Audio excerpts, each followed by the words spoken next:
येऊन जा इकडे. ओके, दिसत आहे ना? दिसतं ना? चॉकलेट आहे, चॉकलेट भरपूर सारे आहेत. चालतील काय? नाही ठीक आहे, कॅमेरा दिसते, काही प्रॉब्लेम नाही. ओके.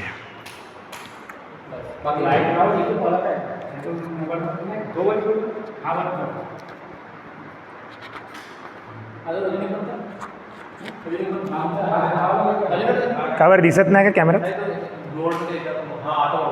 बोर्ड चमकत आहे. दिसत आहे नाही सगळं एवढं, काही प्रॉब्लेम. हां,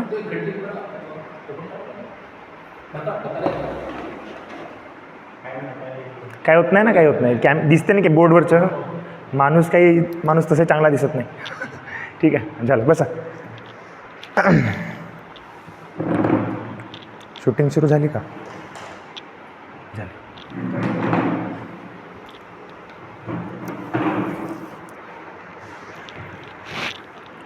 करा स्टार्ट. चला, तर सर्वांना जय भीम. सर्वप्रथम सर्वांचं खूप खूप आभार, तुम्ही तुमचा वेळ देता आम्हाला.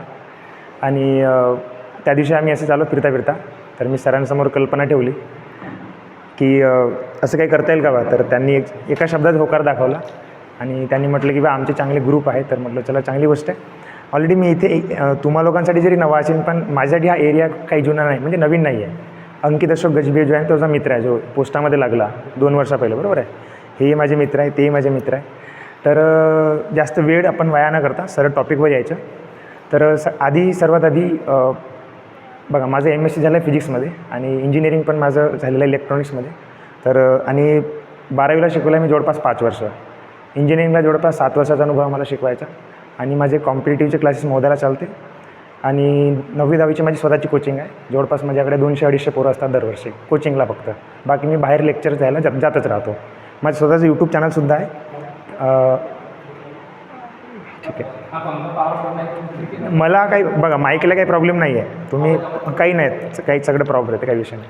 माझे स्वतःचं यूट्यूब चॅनलसुद्धा आहे, ऑफिशियल अमोल मेश्राम म्हणून. तुम्ही ते सर्च करून सबस्क्राईब करू शकता. नाही केलं तरी चालेल, फक्त व्हिडिओ पाहायचं.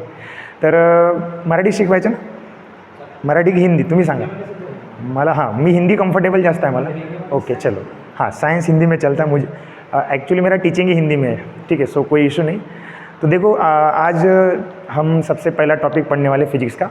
जैसे अगर देखेंगे अभी जो आने वाले एग्ज़ाम है, जैसे हो गया NTPC को टाइम है ना अभी, लेकिन अभी जो सबसे पास में जिसका नाम है जेई का फॉर्म सबने भरा होगा. RRB जेई भरा है, चलो छोड़ो. ग्रेड 3 भरा है, ग्रेड 3 का तो भरा होगा एटलीस्ट. तो ग्रेड 3 में लगभग 40 मार्क का साइंस आ रहा है. जेई में भी आपका लगभग 30 मार्क का साइंस है. ग्रेड 1 वाला है, कोई होगा शायद. ग्रेड 1 वाले यहाँ पे 10+2 ग्रेजुएट वाले का लिया था ग्रेड 1, तो वो वाला फॉर्म भरा है कि किसी ने? चलो, अच्छी बात है. तो ग्रेड 1 का साइंस थोड़ा अलग है. लेकिन जब हम जनरल कॉम्पिटिशन की बात करते हैं तो जो साइंस है वो काफ़ी ज़्यादा इंपॉर्टेंट आपका मतलब सब्जेक्ट हो जाता है. साइंस में आपको 3 चीज़ें पढ़नी होती है जनरली. जैसे कि पहला फिजिक्स, जो कि हम आज से स्टार्ट करने वाले हैं. उसके बाद बायोलॉजी और उसके बाद केमिस्ट्री. तो आज जैसे कि हमारी पहली बात हुई थी, हम फिजिक्स का 1 चैप्टर और बायो का 1 चैप्टर करने की कोशिश करेंगे. उसमें मैं आपको नोट्स भी प्रोवाइड करूँगा. मतलब वो प्रिंटेड नोट्स से लगे तो जेरॉक्स मार लेना, नहीं तो आपके पास सभी के पास होगा. हमारा ध्यान रहेगा आज कि ज़्यादा से ज़्यादा चीज़ें आपको याद हो जाए, क्योंकि कॉम्पिटिटिव में क्या होता है, टॉपिक समझे या ना समझे, बस याद रखना ज़रूरी है. तो इसीलिए अभी जो चीज़ें हम सबसे पहले फिजिक्स का स्टार्ट करने वाले. तो फिजिक्स के बारे में जैसे सभी जन यहाँ पे मतलब ऑलरेडी पढ़ाई वाले बैकग्राउंड से आते हैं, तो कोई टेंशन नहीं है. थोड़ा सा बैकग्राउंड बताना फिर भी मेरा काम है, क्योंकि कोई सब्जेक्ट अपना स्टार्ट कर रहे हैं और उसके बारे में अगर हमें पता नहीं होगा तो थोड़ा इंटरेस्ट भी नहीं आता है. तो फिजिक्स का मतलब क्या होता है? तो फिजिक्स का मतलब ये होता है कि जो भी हमारे आजू बाजू में चीज़ें दिखती है, सिंपल, वो फिजिक्स है. और जिस इंसान ने इस सब्जेक्ट से दोस्ती कर ली है, समझ लेना, वो इंसान जल्दी से जल्दी यूनिवर्स की जितने भी कॉन्सेप्ट है वो समझ सकता है. हर जगह पे फिजिक्स है. अगर हम अपने बॉडी की बात करेंगे, अपने बॉडी में भी फिजिक्स हो रहा है. जैसे हम सांस लेते हैं, सांस छोड़ते हैं, तो इसमें भी फिजिक्स आता है. आपने एक सुना होगा, हाई प्रेशर और लो प्रेशर सुना है ना आप लोगों ने? आप लोग आंसर करो प्लीज़, थोड़ा पॉसिबल होगा तो. ठीक है, हाई प्रेशर और लो प्रेशर आपने पढ़ा होगा. ठीक है, हवा कहाँ से कहाँ फ्लो होती है? High pressure to low pressure.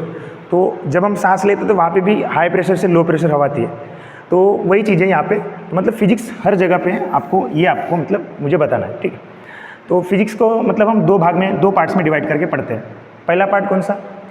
एक बीच में ईयर आ जाता है 1900। तो 1900 के पहले के फिजिक्स को क्लासिकल फिजिक्स कहा जाता है और 1900 के बाद के फिजिक्स को मतलब मॉडर्न फिजिक्स कहा जाता है। 1900 के पहले जो थे वो काफ़ी फेमस साइंटिस्ट जिसके वजह से हम सारे लोग परेशान हैं, जिनका नाम है न्यूटन। हर जगह पे न्यूटन जी का नाम आपको दिखेगा। और 1900 के बाद आइंस्टाइन जी का नाम आता है। तो न्यूटन जब तक जिंदा थे तब तक उन्होंने किसी को चांस ही नहीं दिया, मतलब उनके लॉ वगैरह चाहे गलत भी क्यों ना हो, लेकिन इस इंसान ने अपनी बातों को इतने स्ट्रांगली रखा कि लोग अपोज ही नहीं कर पाए। तो इस पूरे फिजिक्स को कहा जाता है क्लासिकल फिजिक्स। उसके बाद आता है नेक्स्ट मॉडर्न फिजिक्स, जिसमें आपने देखा होगा कंप्यूटर वगैरह आया, ठीक है। अभी क्वांटम कंप्यूटर बनना चालू है, बहुत सारी चीज़ें। तो यानी टेक्नोलॉजी में अपग्रेड होने वाला सब्जेक्ट अगर कोई सबसे ज़्यादा होगा तो फिजिक्स है। तो देखिए कंप्यूटर आया 1900 के बाद, तो ये जो है ये क्वांटम वगैरह की दुनिया, उसके बाद न्यूक्लियर रिएक्शन वगैरह है ना, ये सारी चीज़ें हम समझने लगे धीरे धीरे। तो 1900 के बाद के फिजिक्स को हम कहते हैं मॉडर्न फिजिक्स। तो जनरली अब ज़्यादा से ज़्यादा आपके सिलेबस में न्यूटन वाले फिजिक्स ज़्यादा है, बाकी की चीज़ों को उतना ज़्यादा वेटेज नहीं है एग्जाम के अंदर। तो सवाल ज़्यादा से ज़्यादा इस वाले फिजिक्स से बनते हैं जो न्यूटन से रिलेटेड, यानी क्लासिकल फिजिक्स या फिर क्लासिकल मैकेनिक्स को हम बोला जाता है, ठीक है। चलो तो स्टार्ट करेंगे आज हमारा पहला चैप्टर, जिसका नाम है यूनिट्स एंड मेजरमेंट। तो अब देखो 1 घंटे में ये चैप्टर पढ़ाना मुश्किल नहीं, नामुमकिन है, पॉसिबल ही नहीं है। हम बेसिक बातें पढ़ेंगे स्टार्टिंग से। तो देखो ज़्यादा इधर उधर की बातें ना करते हुए मैं सीधा टॉपिक पे आता हूँ। यूनिट का मतलब क्या? तो यूनिट का सिंपल मतलब होता है सिंपल 1। यूनिट का मतलब 1 होता है। आपने पढ़ा होगा unit place, tens place, 100 place, तो वहाँ पे यूनिट का मतलब क्या होता है? 1 होता है। तो यूनिट का मतलब होता है 1, ओके। तो किसी भी चीज़ को, फॉर एग्जांपल हमें कुछ भी बेचना है तो कैसे बेचेंगे? फॉर एग्जांपल मुझे पानी बेचना है तो इसके लिए मुझे कुछ यूनिट बनाना पड़ेगा, जैसे 1 बॉटल पानी, 1 लीटर पानी, 2 लीटर पानी। तो हर चीज़ को डिफाइन करते हैं हम लोग यूनिट के हिसाब से। तो यहाँ पे हम ये पढ़ते हैं, देखो बहुत ही आसान है। यूनिट का मतलब क्या होता है कि किसी भी चीज़ को अगर हमें बेचना है तो ऐसे हम कैसे भी रैंडमली नहीं बेच सकते। फॉर एग्जांपल हमें केले बेचने हैं तो क्या करना पड़ेगा? जैसे मुझे 10 रुपये डजन केला बेचना है तो डजन का मतलब क्या होता है? 12। वहाँ पर भी क्वान्टिटी आ गई। और एक बात मुझे बताना है, फिजिक्स में कभी भी क्वालिटी के ऊपर बात नहीं होती है। अब ये क्वालिटी किसके ऊपर बात होती है? फिर क्वांटिटी के ऊपर। ये भी कभी कभी सवाल आ जाता है कि फिजिक्स में क्वालिटी होता है या क्वांटिटी होता है, तो आपका आंसर क्या रहेगा? क्वांटिटी। क्योंकि क्वालिटी में क्या, जैसे मैंने बोला 12 केले, अब वो हम देखेंगे, चेक करेंगे क्या 12 केले कैसे? नहीं चेक करेंगे अपन। हमें ओनली क्वांटिटी से मतलब है। जैसे मैंने बोला कि हमारे गाड़ी का स्पीड अगर है तो वो है मान लो 30 मीटर पर किलोमीटर पर आ रहे मान लो, तो इसमें ये देखेंगे हम कैसे गए, क्या गए, नहीं देखेंगे ना। यानी हम क्वांटिटी के ऊपर ज़्यादा जोर देते हैं, ना कि क्वालिटी के ऊपर। तो फिजिक्स में ज़्यादा मैटर कौन करता है? क्वांटिटी। क्वालिटी का कोई इशू नहीं है। चलो तो क्वालिटी हटा दे, ठीक है। चलिए अब जैसे कि देखो यूनिट्स को हम 2 हिस्सों में डिवाइड करते हैं। शुरुआत में क्या हुआ, आप देखोगे फॉर्मूले में भी दिखते हैं आपने को बहुत सारे फॉर्मूले। जब आप पढ़ोगे इस चैप्टर में बहुत सारे फॉर्मूले वैसे, और जो भी फॉर्मूले वो आपको आगे जाके बहुत सारे चैप्टर्स में मिलेंगे। तो देखते भी क्या होता है। तो यूनिट्स में क्या होते हैं? 2 डिवाइडेशन है। कौन से? एक होते हैं फंडामेंटल यूनिट और दूसरे होते हैं, बताऊंगा सभी को, दूसरे क्या होते हैं? Derive units. डिराइव का मतलब क्या होता है? हम फंडामेंट का इस्तेमाल करके डिराइव बनाएंगे। अब पहले क्या होता था, पहले के ज़माने में क्या लगता था लोगों को, जैसे आपने नाम सुना गैलीलियो वगैरह का नाम सुना आप लोगों ने। गैलीलियो ने बहुत ज़्यादा मतलब कंट्रीब्यूशन दिया। धरती गोल घूमती है किसके ऊपर, किसके साइड में, मतलब सूरज को चक्कर लगाती है, सबसे पहले बताने वाले कौन थे? गैलीलियो थे। और उनके बारे में बहुत स्टोरियाँ मतलब फेमस है, तो थोड़ा सा पढ़िए उनके बारे में। तो देखो फंडामेंटल क्वांटिटी और डिराइव क्वांटिटी से पढ़ने से पहले आपको ये समझना पड़ेगा कि ऐसा क्यों होता है। जैसे देखो पहले के लोगों को क्या लगता था कि जो भी चीज़ है फिजिक्स में वो बस 3 चीज़ों पे डिपेंड करती है। आप मुझे बताओ वेलोसिटी का फॉर्मूला क्या है? कोई बता सकता है? अब इतना आसान सवाल तो है। वेलोसिटी का फॉर्मूला क्या है? Displacement upon time. तो यहाँ पे डिस्प्लेसमेंट आ गया अपॉन टाइम। मैं पूरा स्पेलिंग नहीं लिखता, ठीक है, डिस्प्लेसमेंट अपॉन टाइम। आप बताइए एक्सेलरेशन का फॉर्मूला बताइए मुझे, क्या होता है formula? Velocity upon time. Velocity upon time. चलो उसके बाद फोर्स का फॉर्मूला क्या होता है? हाँ, मास इंटू फोर्स। फोर्स का फॉर्मूला है मास इंटू एक्सेलरेशन। वर्क का फॉर्मूला बताइए?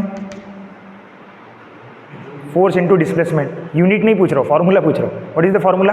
Force into displacement. और बहुत सारी चीज़ें इसके जैसे। आप इन सभी फॉर्मूले को अगर सही से देखोगे ना तो आपको हर जगह पे डिस्टेंस यानी लेंथ होता है क्या? अरे होता है क्या? टाइम मतलब टाइम ही होता है वैसे। हाँ, वेलोसिटी में भी कभी ना कभी डिस्टेंस आ ही जाएगा।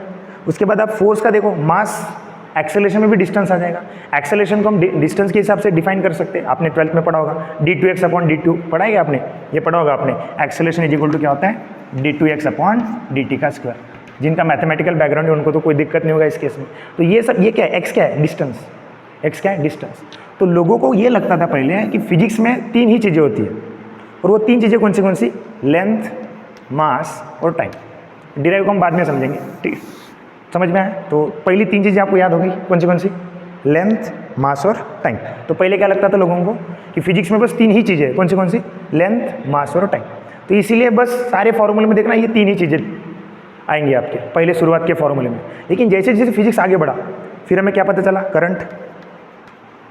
करंट, समझ में आया? करंट। उसके बाद क्या होता है? Amount of substance. उसके बाद टेम्परेचर। और उसके बाद क्या होता है? एक बचा है, कौन बताए? कौन सा वाला बचा है? 1 2 3 4 5 6, एक बचा है आपका अमाउंट ऑफ सब्सटेंस। हो गया अमाउंट ऑफ सब्सटेंस। और लास्ट वाला है लुमिनस इंटेंसिटी। इतनी चीज़ों का धीरे धीरे हमें पता चला। लुमिनस इंटेंसिटी, लुमिनस का मतलब लाइट होता है, ठीक है? तो इतना कोई दिक्कत नहीं होगा। चलो, तो 7 चीज़ें याद होगी आपको। पहले 3 नाम तो शायद याद हो गए होंगे, कौन से? बोलना है सबको। लेंथ, मास, टाइम, ये हो गया। करंट के बारे में धीरे धीरे पता चला। आपको टेस्ला के बारे में पता होगा। आपको कौन से अपने क्या नाम है जिन्होंने लाइट का इन्वेंशन किया, बल्ब का? Thomas Edison. हाँ, तो उन सब का बड़ा कंट्रीब्यूशन है इस करंट केस में। फैराडेज का कंट्रीब्यूशन है। बहुत सारे साइंटिस्ट के नाम आपके आएंगे धीरे धीरे। तो ये लेंथ, ये मास और ये टाइम। लेकिन बाद में पता चला करंट। जनरेटर क्या करता है? करंट बनाता है। तो जनरेटर का हमें बिजली बनाना सीख गए, तो करंट हो गया। अमाउंट ऑफ सब्सटेंस, टेम्परेचर और लुमिनस इंटेंसिटी। तो हमें पेपर के लिए क्या जरूरी है? पेपर के लिए नाम, सातों के सातों नाम जरूरी है, क्योंकि इन पे ही सवाल आएगा। बोलेगा इनमें से कौन सा फंडामेंटल नहीं है, बोलेगा कौन सा फंडामेंटल है, तो आपको पता रहना चाहिए कि ये सब फंडामेंटल है। सो देर आर 7 फंडामेंटल यूनिट्स। कौन से? लेंथ, मास, टाइम, जल्दी से याद होना चाहिए। Length, mass, time, temperature, current, amount of substance, luminous intensity. याद हो गए? याद हो गए क्या? याद करना है, अभी फिर से नहीं पढ़ने का डबल, ठीक है? अभी पढ़ो। क्या क्या नाम है बोलो? लेंथ, मास, टाइम, उसके बाद करंट, अमाउंट ऑफ सब्सटेंस, उसके बाद देखो बोलना है सबको, क्योंकि क्या है, पढ़ाई ऐसे नहीं होती है। मैं बता रहा हूँ, अगर आपको आज की क्लास से मेरे से आप एक भी मार्क्स लेके जाते हो तो मेरे लिए बहुत बड़ी बात होगी वो, ठीक है? चलो, तो एल का मतलब लेंथ, मैं पूरी स्पेलिंग ही लिख देता हूँ अभी, ठीक है? लेंथ, मास, उसके बाद टाइम। बहुत दिनों के बाद मैं चौक से लिख रहा हूँ, तो शायद हैंडराइटिंग का कुछ इशू होगा तो बोल देना, ठीक है? चलो, तो देखो इनके यूनिट भी आपको याद रखने पड़ेंगे। लेंथ का यूनिट होता है मीटर। लेंथ का यूनिट क्या होता है? मीटर। मास का यूनिट होता है केजी। मैं पूरी स्पेलिंग लिखूँ कि इतना सफिशिएंट है? एम का मतलब मीटर, केजी मतलब किलोग्राम, टाइम मतलब सेकंड। टाइम मतलब क्या होता है? सेकंड। करंट क्या होता है? एम्पियर। करंट मतलब क्या होता है? एम्पियर। करंट को हम डिनोट करते हैं आई से। करंट को किससे डिनोट करते हैं अपन? आई से। देखो ये कंफ्यूज करता है बच्चों को, आई से करंट और ए से एम्पियर। एम्पियर से यूनिट, ये साइंटिस्ट का नाम है, ठीक है? बाद में समझेंगे। अमाउंट ऑफ सब्सटेंस का यूनिट होता है मोल। माय नेम इज अमूल, तो आप इस नाम से भी याद रख सकते हो, मोल, ठीक है? Amount of substance. टेम्परेचर का क्या होता है? केल्विन। चलो देखो, हम लोग कौन सा इस्तेमाल करते हैं? Degree Celsius. उसके बाद डॉक्टर के पास जाते हो तो कौन सा इस्तेमाल होता है? जैसे आपको बुखार आया, वो चेक करता है, बोलता है 98 बुखार है आपको, तो 98 डिग्री सेल्सियस नहीं होगा, वो क्या होता है? फ़ारेनहाइट। क्या होता है? फ़ारेनहाइट। लेकिन ऐसा यूनिट है केल्विन। ऐसा यूनिट क्या है? केल्विन। और लुमिनस इंटेंसिटी का यूनिट है कैंडेला। लुमिनस इंटेंसिटी का यूनिट है candela. So there are 7 fundamental units. नाम याद हो गए? यूनिट याद हो गए? इस पे ही एक सवाल बन जाएगा कभी कभी, ठीक है? डायमेंशन वगैरह भी पढ़ाना पड़ेंगे आपको, डायमेंशन, LMT वगैरह। हाँ चलो, वो भी करेंगे, मैं वही सोच के आया था, ठीक है? तो पहले बोलो इतना समझ में आया, याद हो जाएगा पक्का पूरा। जल्दी जल्दी एक बार रिवाइज करते हैं। कितने फंडामेंटल क्वांटिटी है? 7। कौन सी?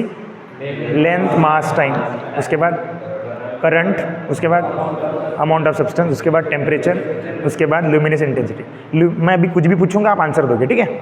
हाँ, क्विज खेलेंगे अपन। What is the unit of luminous intensity? Candela. Very good. What is the unit of temperature? Kelvin. Mass का क्या है? मास का क्या है? केजी। अरे मास का तो सबसे ज़्यादा आसान है। मास का क्या है? किलोग्राम। लेंथ का क्या है? मीटर। चलो ठीक है, यहाँ तक समझ में आया? तो फटाफट एक बार शॉर्ट में कौन सी क्वांटिटी पढ़े अपन ने? Fundamental quantity. अब फंडामेंटल क्वांटिटी को अगर डिफाइन करना, हमें लिखना थोड़ी पेपर में, हमें बस समझना है। तो फंडामेंटल क्वांटिटी मतलब क्या होता है कि जिनको किसी की ज़रूरत नहीं पड़ती है, वो खुद एक क्वांटिटी है, जिनको किसी को बनाने की ज़रूरत नहीं है, तो उनको हम बोलते हैं फंडामेंटल क्वांटिटी। यानी इससे ज़्यादा बेसिक कुछ नहीं हो सकता, बाकी जो चीज़ें होंगी इनके सहारे होगी, यानी इनकी हेल्प से बनेगी। ठीक है।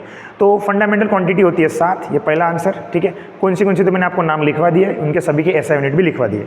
अब धीरे धीरे हम आगे जब यूनिट सिस्टम पढ़ेंगे तब जाके आपको और चीज़ें समझ में आने लगेगी धीरे धीरे, लेकिन ये बेसिक पार्ट है आपका कि देयर आर 7 फंडामेंटल क्वांटिटीज़, ठीक है। तो वो सब नाम और सभी के यूनिट आपको याद हो गए शायद, ऐसा मैं मान के चल रहा हूँ, ठीक है। चलो अब हम आगे बढ़ेंगे और अगला टॉपिक है हमारा डिराइव क्वांटिटीज़।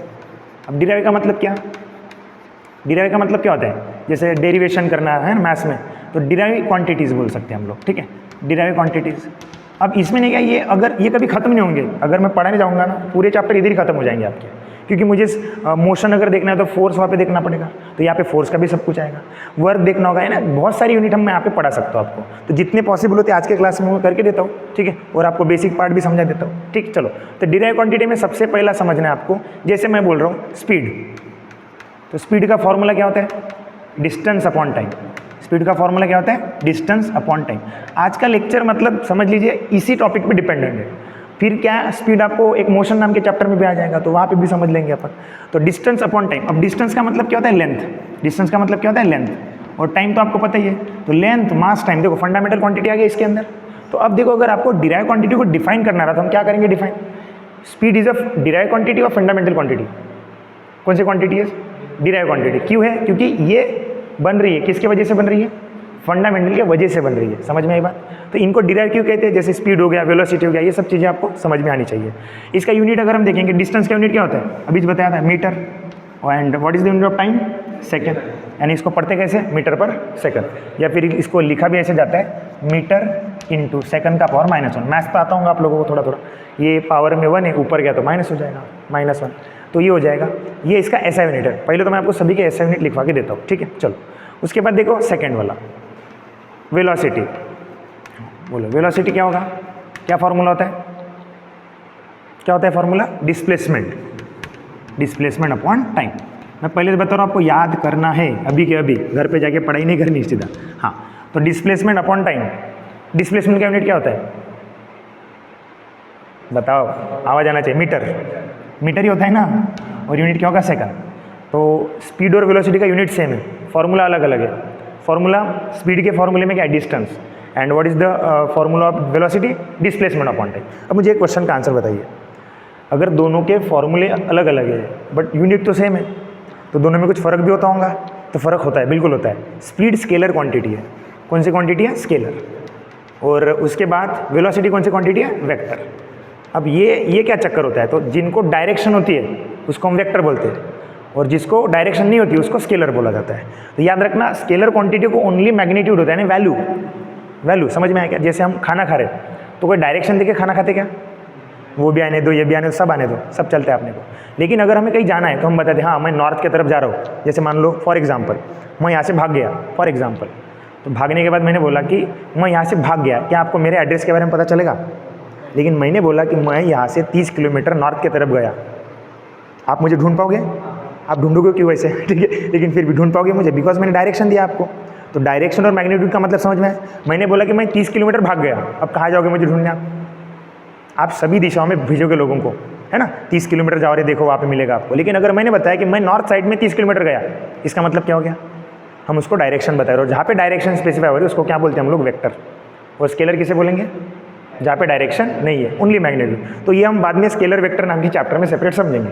समझ में बात। तो दोनों का फर्क समझ में आपको, स्पीड कौन सी क्वांटिटी है, स्केलर, वेलोसिटी कौन सी क्वांटिटी है, vector. What is the formula of speed, distance upon time, and what is the formula of the velocity, displacement upon time. अब एक और सवाल पूछता हूँ मैं, आपको डिस्टेंस और डिस्प्लेसमेंट का फर्क पता है क्या, क्योंकि ये लेक्चर सीरीज मतलब ऐसे पर्टिकुलर चैप्टर नहीं, पूरा मैं इधर ही कवर करके देने वाला हूँ आप लोगों को। तो बताइए डिस्टेंस और डिस्प्लेसमेंट में क्या फ़र्क है, कोई बता सकता है मुझे, आपको आता है, बस आप बताना नहीं चाहते तो बता दो ठीक है, मुझे अकेले ही बोलना है क्या पूरा। What is the difference between distance and displacement, distance, अरे फिर से, स्पीड कौन सा क्वांटिटी है, तो भाई डिस्टेंस भी स्केलर होगा ना, ठीक है, और वेलोसिटी कौन सा क्वांटिटी है, तो ऑब्वियसली डिस्प्लेसमेंट क्या होगा, वेक्टर। अब मुझे एक क्वेश्चन का आंसर बताओ कि अब हम इसके बारे में थोड़ा सा समझेंगे, डिस्टेंस एंड डिस्प्लेसमेंट। तो पहला फर्क तो मैंने बता दिया आपको, कौन सा, ये क्या होता है, स्केलर, और ये क्या होता है, वेक्टर। मतलब इसमें डायरेक्शन नहीं होगी, इसमें डायरेक्शन होगी।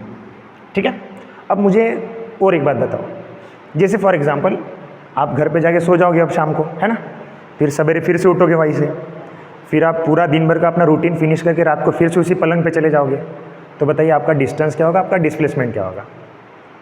क्वेश्चन समझा क्या?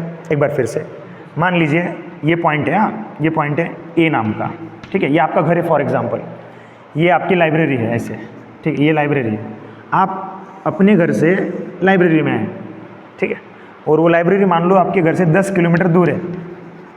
अब मुझे बताइए, अब देखो ज़्यादा लंबे भी एग्जाम्पल दे सकता हूँ, अगर ये 11वीं-12वीं का क्लास होता तो पूरा आधा घंटा में यही पढ़ा देता, लेकिन मतलब नहीं है, हमें बस कॉन्सेप्ट समझना है। मुझे एक बात बताइए कि लाइब्रेरी से आपके घर का डिस्टेंस कितना है? 10 किलोमीटर। मैंने डिस्प्लेसमेंट नहीं बोला, मैंने क्या बोला? डिस्टेंस बोला। आप जैसे फॉर एग्जांपल आपको कोई पूछा कि यहाँ से नागपुर कितना दूर है, तो क्या बताओगे आप? जो भी डिस्टेंस होगा बताओगे ना, कि डिस्प्लेसमेंट बताओगे? नहीं। तो डिस्प्लेसमेंट याद रखना कैसे बताते हैं? अब देखो एक सिंपल एग्जाम्पल से आपको समझ में आएगा कि होता क्या है, फिर एक क्वेश्चन भी सॉल्व करना है सबको, ठीक है ना? चलेगा, चलो देखते हैं। तो मुझे एक बात बताइए, ये जो आपका घर है, मैं इसको H नाम देता हूँ, आपका घर और आपकी लाइब्रेरी, दोनों में कितना डिस्टेंस है? 10 किलोमीटर का। अब आप क्या किया कि सवेरे उठे और लाइब्रेरी चले गए। मैं दोनों चीज़ें कैलकुलेट करता हूँ, एक है डिस्टेंस और एक है डिस्प्लेसमेंट। मैं दोनों चीज़ें कैलकुलेट करता हूँ और आप समझ जाओगे कि एक्चुअल में होता क्या है। बीच में एक पानठिला भी होगा, हमें आदत होती है पानठिले पे जाने की, आप शायद किसी को नहीं होंगी ठीक है, तो यहाँ पे पानठिले का पी रख देते हैं और पानठिला बराबर बीचों बीच है, तो कितने में होगा डिवीजन उसका? 5-5 में हो जाएगा। सो यहाँ पे 5 किलोमीटर और यहाँ पे 5 किलोमीटर, बराबर है कि नहीं? अब मुझे एक क्वेश्चन का आंसर दो। अब हम बात कर रहे हैं, घर से हम निकले पानठिले पे पहुँच गए पहले, क्योंकि पानठिला जाना हमारा जन्म सिद्ध अधिकार है ना? कोई अमीर नहीं होगा लेकिन पानठिले वाला अमीर ज़रूर होता है, ठीक है? तो देखो हम जाएंगे अपने घर से पानठिले की तरफ, तो हम कितना चले? 5 किलोमीटर, मतलब हमारा डिस्टेंस हो गया 5 किलोमीटर, बराबर है क्या? और डिस्प्लेसमेंट भी 5 किलोमीटर हुआ। अब बताऊंगा कैसे, डोंट वरी, टेंशन की कोई बात नहीं है। अब थोड़ी सी दूसरी बात, हम पानठिले से लाइब्रेरी आए, अब टोटल कितना हुआ? हम पहले देखो, हमारे पहले के पोजीशन को नहीं भूलना है। हम देखो बोलते हैं ना कि हम जहाँ से आए उस जगह को नहीं भूलना चाहिए, है ना? तो हम घर से आए अपने, तो हम पानठिले पे गए, तो पानठिला हमारा डेस्टिनेशन नहीं है या फिर हमारा इनिशियल पॉइंट भी नहीं है, हमारा इनिशियल पॉइंट हमारा घर है। घर से कहाँ जा रहे अपन? लाइब्रेरी जा रहे हैं। तो एक क्वेश्चन का आंसर दो कि अब मैं घर गया लाइब्रेरी, तो अब पहले 5 चला, फिर से 5 चला, तो कितना होगा? 5 किलोमीटर, और यहाँ पे भी कितना होगा? 5 किलोमीटर। अब थोड़ी सी आपने दिन भर पढ़ाई की, दिन भर पढ़ने के बाद आप शाम का समय आ गया, अब आपको 7-8 बज गया, आप घर जाने वाले हो, तो जैसे आप घर जाते हो तो लाइब्रेरी से फिर से पानठिला आना है, रूटीन बनाओ अपना डेली का। तो अब बताओ फिर से मैं कितना चला? 5। अरे टोटल 10 चला मैं लाइब्रेरी तक, फिर लाइब्रेरी से किधर आया? पानठिले पे आए, पानठिले पे कितना चले हमने? 5, ठीक है? चलो, लेकिन अब यहाँ पे थोड़ा सा चेंज होगा। कैसा चेंज होगा? हमें हमेशा अपनी पुरानी सिचुएशन को नहीं भूलना है। जैसे कि हम पहले कहाँ से शुरुआत किए थे? घर से। तो जहाँ पे हमारी शुरुआत की पोजीशन होगी उसको हम बोलते हैं इनिशियल पोजीशन। कौन सी पोजीशन बोलते हैं? इनिशियल। इनिशियल यानी शुरुआत की स्टेज। तो अब मुझे बताइए शुरुआत के पोजीशन से मैं अभी कितना दूरी पर हूँ?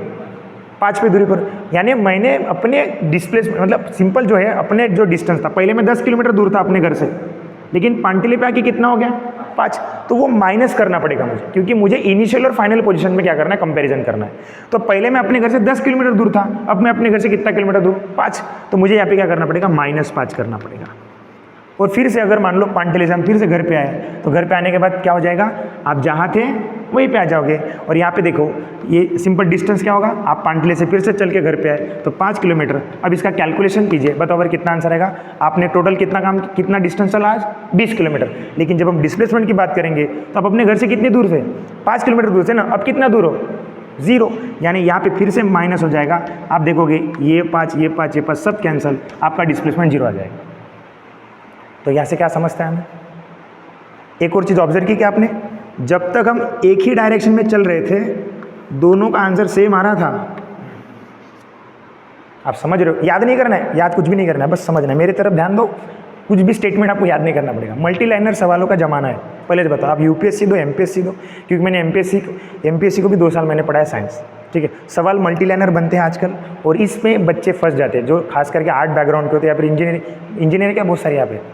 चलो छोड़ो, जान दो। तो मुझे एक बात बताइए, यहाँ पे हो क्या रहा है कि आपको बस समझना है। तो मुझे एक बात बताओ, जब तक मैं ऐसे ही डायरेक्शन में था, सेम ऐसे डायरेक्शन में था मैं, तो मेरा इसका भी आंसर 10 आ रहा था, इसका भी आंसर 10 आ रहा था। यानी हमने यहाँ पे क्या समझा कि जब डायरेक्शन सेम होगा, यानी जब हम एक ही डायरेक्शन में जाएंगे, हम डायरेक्शन को चेंज नहीं किया हमने, तो दोनों क्या होंगे, सेम हो जाएंगे, दोनों क्या हो जाएंगे, सेम। और जैसे मैंने डायरेक्शन चेंज किया तो डिस्टेंस तो बढ़ता गया बट डिस्प्लेसमेंट कम होता गया। समझ में आया? तो when we change the direction, object का जब हम डायरेक्शन चेंज करते हैं तो हमारा डिस्प्लेसमेंट का वैल्यू घटने लगता है। और अभी एक सिंपल सा क्वेश्चन, क्या अगर मैं थोड़ा सा भी चला तो मेरा डिस्टेंस कभी जीरो होगा? आंसर दो। अरे मैं थोड़ा सा भी चला तो क्या मेरा डिस्टेंस कभी जीरो होगा? तो डिस्टेंस कभी जीरो नहीं हो सकता। अगर ऑब्जेक्ट ने स्टार्ट किया मोशन करना तो डिस्टेंस जीरो कभी नहीं हो सकता, लेकिन डिस्प्लेसमेंट जीरो हो सकता है। डिस्प्लेसमेंट नेगेटिव में भी रह सकता है। अगर मैं इधर आ गया तो डायरेक्शन चेंज हो गई, अब वो अपने एक्स, आपको पता है ना ये वाला कोऑर्डिनेट सिस्टम पता है सभी को, वैसे फॉलो करो। राइट में गए तो पॉजिटिव मानो, लेफ्ट में गए तो नेगेटिव मानो। तो इसका मतलब ये हो गया, क्या क्या समझ में आया? डिस्टेंस जीरो नहीं हो सकता, डिस्प्लेसमेंट हो सकता है। अगर हम डायरेक्शन नहीं बदल रहे तो दोनों का वैल्यू फिर से होगा, कैसे रहेगा? सेम रहेगा। When object does not change its direction, तब क्या होगा? उनका दोनों का वैल्यू सेम आएगा। अब थोड़ा अच्छे से सुनो, आखिरी बार बता रहा हूँ, इसके बाद नेक्स्ट टॉपिक फिर से सुनो। देखो मैं पहले से बता रहा हूँ, इसको आपको मोशन नाम के चैप्टर में भी पढ़ने को मिलेगा, लेकिन रोज़ तो नहीं आने वाले अपन यहाँ पे। तो देखो आपके इसका मतलब आप आंसर नहीं कर रहे हो, सॉरी टू से, लेकिन थोड़ा सा लगता है आपको शायद मतलब कॉन्सेप्ट थोड़े से प्रॉब्लम है, तो मुझे बताओ, मैं आंसर देता हूँ, ठीक है? एक बार फिर से सुनो। अगर हम एक ही डायरेक्शन जा रहे हैं कंटिन्यूस, आपको मैंने एग्जाम्पल बताया, उससे आप समझ जाओ ना कि जब हम अपने घर से लाइब्रेरी तक जा रहे थे सीधे, तो दोनों का आंसर देखो 5 + 5 5 + 5 10 आ रहा था। मतलब हम अगर एक ही डायरेक्शन में जा रहे हैं तो डिस्टेंस और डिस्प्लेसमेंट सेम आएंगे, ठीक है? और एक बात हो ना, अगर आपको डिस्टेंस और डिस्प्लेसमेंट समझ में आए तो ये तो फिर बचा ही नहीं, कुछ टेंशन की बात ही नहीं है कुछ। इसका मतलब सेम नोट, आपको सेम सेंटेंसेस इन दोनों के लिए भी आएंगे। यानी इसका मतलब क्या होगा कि when object does not change direction, speed और वेलोसिटी दोनों का वैल्यू सेम होगा, जैसे हमने डिस्टेंस और डिस्प्लेसमेंट में पढ़ा। अगर हम मान लो हमने डायरेक्शन चेंज किया तो हो सकता है अपना वेलोसिटी कम आ जाएगा, माइनस में आ जाएगा, या फिर जीरो हो सकता है, लेकिन स्पीड कभी जीरो नहीं हो सकता। समझ रहे हो बात को? तो ये आपको याद रखना है। तो लास्ट एक बार कंक्लूड करते हैं हम सभी चीज़ों को। जब ऑब्जेक्ट डायरेक्शन चेंज नहीं करेगा तो याद क्या होगा बताइए? डिस्टेंस और डिस्प्लेसमेंट दोनों सेम ही आएंगे। इसका मतलब वेलोसिटी और स्पीड दोनों सेम ही आएंगे। यानी मैं इनके लिए भी पढ़ा रहा हूँ, दोनों के लिए, ठीक है? अब अगर मान लीजिए हम जैसे जैसे अपने इनिशियल पोजीशन के पास जा रहे हैं तो डिस्टेंस तो कम नहीं होगा, लेकिन कौन कम होगा? डिस्प्लेसमेंट। इसका मतलब वेलोसिटी भी कम हो सकती है, ठीक है? कोई डाउट है किसी को? कोई प्रॉब्लम है? तो ये एग्जाम्पल से आपको समझ में आया। तो क्या लाइन पढ़ना है, क्या समझना है, तो ये दोनों का फर्क समझ में आपको। तो डिस्टेंस कौन सा क्वांटिटी है? स्केलर, क्योंकि यहाँ पे हम, हाँ और एक बात, डिस्टेंस चलते टाइम हम देखते नहीं कि मैं कहाँ पे हूँ अभी, यानी मैं पहले कहाँ था अभी कहाँ पे, ये कोई चेक ही नहीं करते अपन। किस केस में? डिस्टेंस के केस में। लेकिन डिस्प्लेसमेंट के केस में हमें चेक करना है, हमें डिस्प्लेसमेंट के केस में चेक करना है कि मैं पहले कहाँ था और अभी कहाँ पे हूँ। एक सवाल करके दोगे? पक्का? चलो जल्दी से लिखो, एक नोट डाउन करो फटाफट, जल्दी से, हाँ फटाफट। मान लीजिए ये सर्कल है, ये सेंटर पॉइंट है, ये डायमीटर है, ओके? हाँ, अच्छा कॉम्पिटिटिव है तो ज़्यादा पेन वेन की जरूरत नहीं पड़नी चाहिए, लेकिन फिर भी एक ऑब्जेक्ट था जो ए से ट्रैवल कर रहा है, हाँ ए से, एक सर्कुलर ट्रैक है। अब सर्कुलर ट्रैक है तो वो ऑब्जेक्ट जो है वो आएगा इस बी पॉइंट तक आएगा, इस बी पॉइंट तक आएगा, ठीक है? इसका जो रेडियस है वो लेता हूँ मैं, मान लीजिए 7 सेंटीमीटर फॉर एग्जाम्पल। अभी मैं एग्जाम्पल दे रहा हूँ, कोई भी एग्जाम्पल। अब मेरे क्वेश्चन का आंसर दो, बताओ ये ऑब्जेक्ट यहाँ से चालू किया, उसने स्टार्ट किया और वो बी पे आके रुक गया। आपको क्या फाइंड करना है? आपको फाइंड करना है डिस्टेंस, और आपको फाइंड करना है, क्या करना है? डिस्प्लेसमेंट। चलो करो बरस और जल्दी से मुझे आंसर बताइए फटाफट, फास्ट। सर्कल का पेरीमीटर कितना होता है? 2πr। अरे एक गोला फॉर एग्जाम्पल, ये यहाँ पे आप हो, ठीक है? यहाँ पे वो शादी कर रहे अपन, तो वो क्या रहता है बीच में? हवन सप्तपदी वाला काम, 7 फेरे लेते ना अपन। तो एक फेरा फिनिश हुआ मतलब क्या? एक राउंड फिनिश हो गया। एक राउंड मतलब क्या होता है? हम जहाँ थे वहीं पे वापस आ गए, दैट इज कॉल्ड 1 फेरा। तो अगर एक फेरा हम आ गए तो हम कितना डिस्टेंस चलते, तो उसको हम बोलते हैं 2πr, that is called circumference. उसको क्या बोलते हैं? सर्कमफरेंस। तो अब देखो बेटा, ये जो यहाँ से ए पॉइंट से निकला बी पॉइंट तक गया, अब पूरे सर्कल चल रहा है कि आधा सर्कल चल रहा है? आधा सर्कल चल रहा है, यानी 2πr का फॉर्मूला क्या होगा? डिवाइड बाय 2, बराबर है? ये 2 क्या हो गया? कैंसिल। पाई की वैल्यू क्या होती है? 22/7। रेडियस कितना है? 7 कैंसिल। आपका डिस्टेंस आएगा 22 सेंटीमीटर। डिस्टेंस कितना आएगा 22। एंड व्हाट इज डिस्प्लेसमेंट, कि आपको अपने इनिशियल पोजीशन से सबसे पास वाले जगह पे जाना है, मतलब उसको पास, जब सबसे छोटी लाइन से जोड़ दीजिए। अब फॉर एग्जांपल ये क्या पास वाला है कि ये पास हो सकता है, ये पास हो, यानी ये क्या है डायमीटर, और डायमीटर क्या मतलब क्या होता है, रेडियस का डबल। रेडियस कितना है 7, तो डायमीटर क्या होगा 14, यानी इसका जो डिस्टेंस होगा वो कितना, सॉरी डिस्प्लेसमेंट होगा 14 सेंटीमीटर। तो ये जो जितने लोगों का आंसर है एकदम सही आया। कोई डाउट है किसी को, समझ में आया? तो 2 चीज़ों में आपके डाउट क्लियर हो गए। बताइए वेलोसिटी 0 हो सकता है क्या? गलत आंसर फिर से। वेलोसिटी 0 हो सकता है क्या? हो सकता है ना। कब हो सकता है? जब ऑब्जेक्ट अपना डायरेक्शन बदलेगा, हाँ, तब वेलोसिटी क्या होगा 0 हो सकता है। वेलोसिटी नेगेटिव में रह सकता है क्या? यस। अरे हाँ तो कुछ तो बोलो यार। हाँ ठीक है, डिस्टेंस 0 हो सकता है क्या? नहीं। डिस्प्लेसमेंट हो सकता है। फंडामेंटल क्वांटिटी कितनी है? 7। कौन सी? लेंथ, मास, टाइम, टेम्परेचर, और क्या है? आप बोलोगे, मैंने बोल दिया ना। लुमिनस इंटेंसिटी, हाँ।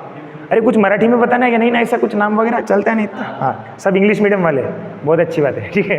हाँ, क्योंकि जनरली क्या है, सब कहीं पे भी पढ़ाने जाओ सर मराठी में लिख के दो, स्पीडला काय म्हणते चाल, वेलोसिटी को क्या बोलते, त्वरण मतलब एक्सेलरेशन, हाँ, वेलोसिटी मतलब वेग, ठीक है, ऐसी बात है। तो थोड़ा त्वरण वरण वही समझ में नहीं आता अपने को, ठीक है। चलो बढ़िया। तो स्पीड और वेलोसिटी का डिफरेंस आपको क्लियर हो गया आप, ठीक है। अब डायमेंशन भी बता दो साथ साथ में, क्योंकि क्या है बार बार थोड़ी पढ़ेंगे अपन, एक ही साथ निपटा देते पूरा। तो स्पीड का फॉर्मूला बताओ, आप बताओगे अब, चलो जल्दी बताओ क्या होता है। Distance upon time. बढ़िया बात, कोई दिक्कत, कोई डाउट नहीं। चलो आगे, इसका डिस्प्लेसमेंट अपॉन टाइम। बढ़िया, कोई प्रॉब्लम नहीं, डिस्प्लेसमेंट अपॉन टाइम। उसके बाद हाँ, उसका यूनिट बताओ, यूनिट मीटर पर सेकंड। थोड़ा सा मैं आपको डायमेंशन के बारे में बता देता हूँ। तो डायमेंशन यानी क्या होता है, डायमेंशन हमेशा फंडामेंटल क्वांटिटीज़ के फॉर्म में लिखा जाता है, ठीक है। अब मैंने बोला ना आपको कि जनरली लोगों को क्या लगता था कि 3 ही वजह से चीज़ें बनी हुई है। कौन सी वो 3 चीज़ें? लेंथ, मास और टाइम। तो इस वजह से इसको LMT या फिर कुछ MLT या फिर कुछ भी लिख सकते हो आप, ऑर्डर का कोई मतलब नहीं है, आपको जैसा है वैसे याद रखना, ठीक। तो अगर ये L का मतलब लेंथ, M का मतलब मास, T का मतलब टाइम, ये सबके नोटेशन है। जैसे कि इस फॉर्मूले में देख सकते हो, मीटर और सेकंड है ना, ऐसा है ना। तो मीटर है न्यूमरेटर में और सेकंड मतलब टाइम मतलब क्या है डिनोमिनेटर में। तो डिनोमिनेटर में जो भी पावर होगा ऊपर जाएगा तो माइनस होगा। फिलहाल इसका भी पावर 1 है, इसका भी पावर 1 है। तो मीटर है लेंथ कितनी बार है? 1 बार। तो लेंथ 1 बार लिखने का। क्या इस फॉर्मूले में मास दिख रहा है आपको? मास दिख रहा है क्या? नहीं दिख रहा है। तो मास नहीं दिख रहा है तो 0, नहीं भी लिखा तो भी चलता है। M मतलब हाँ लिखना है जरूर। एक तो M पूरी तरीके से गायब करो, नहीं तो फिर पावर 0 लिख दो, क्योंकि अगर आप कुछ नहीं लिख रहे हो मतलब पावर 1 माना जाता है। समझ में बात? चलो टाइम कितने बार है? हाँ, 1 ही बार है। कहाँ 2 बार दिख रहा है? S to the power 1, कुछ नहीं दिया मैंने, पावर 1। और पावर 1 है तो नीचे है, तो नीचे है तो क्या ऊपर जाए तो क्या होगा? माइनस, यानी होगा -1। कुछ डायमेंशन डायरेक्ट याद रखो, हमें बनाने की जरूरत नहीं पड़नी चाहिए, ठीक है। मुझे सारे याद है तो इसका मतलब ये नहीं, आपको भी हो जाएंगे, पहले समझो। हाँ, तो क्या होते हैं फटाफट याद करो। वेलोसिटी के डायमेंशन क्या होते हैं? L1, पढ़ते कैसे इसको? L1 m0 t-1, बस याद रखो ये फटाफट। क्या है dimension? L1 m0 t-1। So these are the dimension of किसके? वेलोसिटी के। कोई डाउट है किसी को? अरे सवाल इसी पे आते हैं, बोलेगा बताओ इसमें से कौन सा वेलोसिटी का मतलब डायमेंशन है, तो आपको बराबर टिक करना है। निकाल के देखोगे, कितना टाइम है अपने पास, डायरेक्ट याद करो। L1 क्या होता है? m0 t-1। L1 m0 t-1। ये माइनस क्यों हुआ समझा? अब धीरे धीरे और चीज़ें समझ में आने लगेंगी आपको, ठीक है। चलो बढ़िया, आगे समझ देते हैं। हाँ, उसके बाद ये स्केलर है, ये क्या होता है? स्केलर। और ये वेक्टर। अगर ऑब्जेक्ट की डायरेक्शन सेम है तो दोनों का वैल्यू भी सेम होगा, दोनों का वैल्यू भी क्या होगा? सेम हो जाएगा। बढ़िया बात।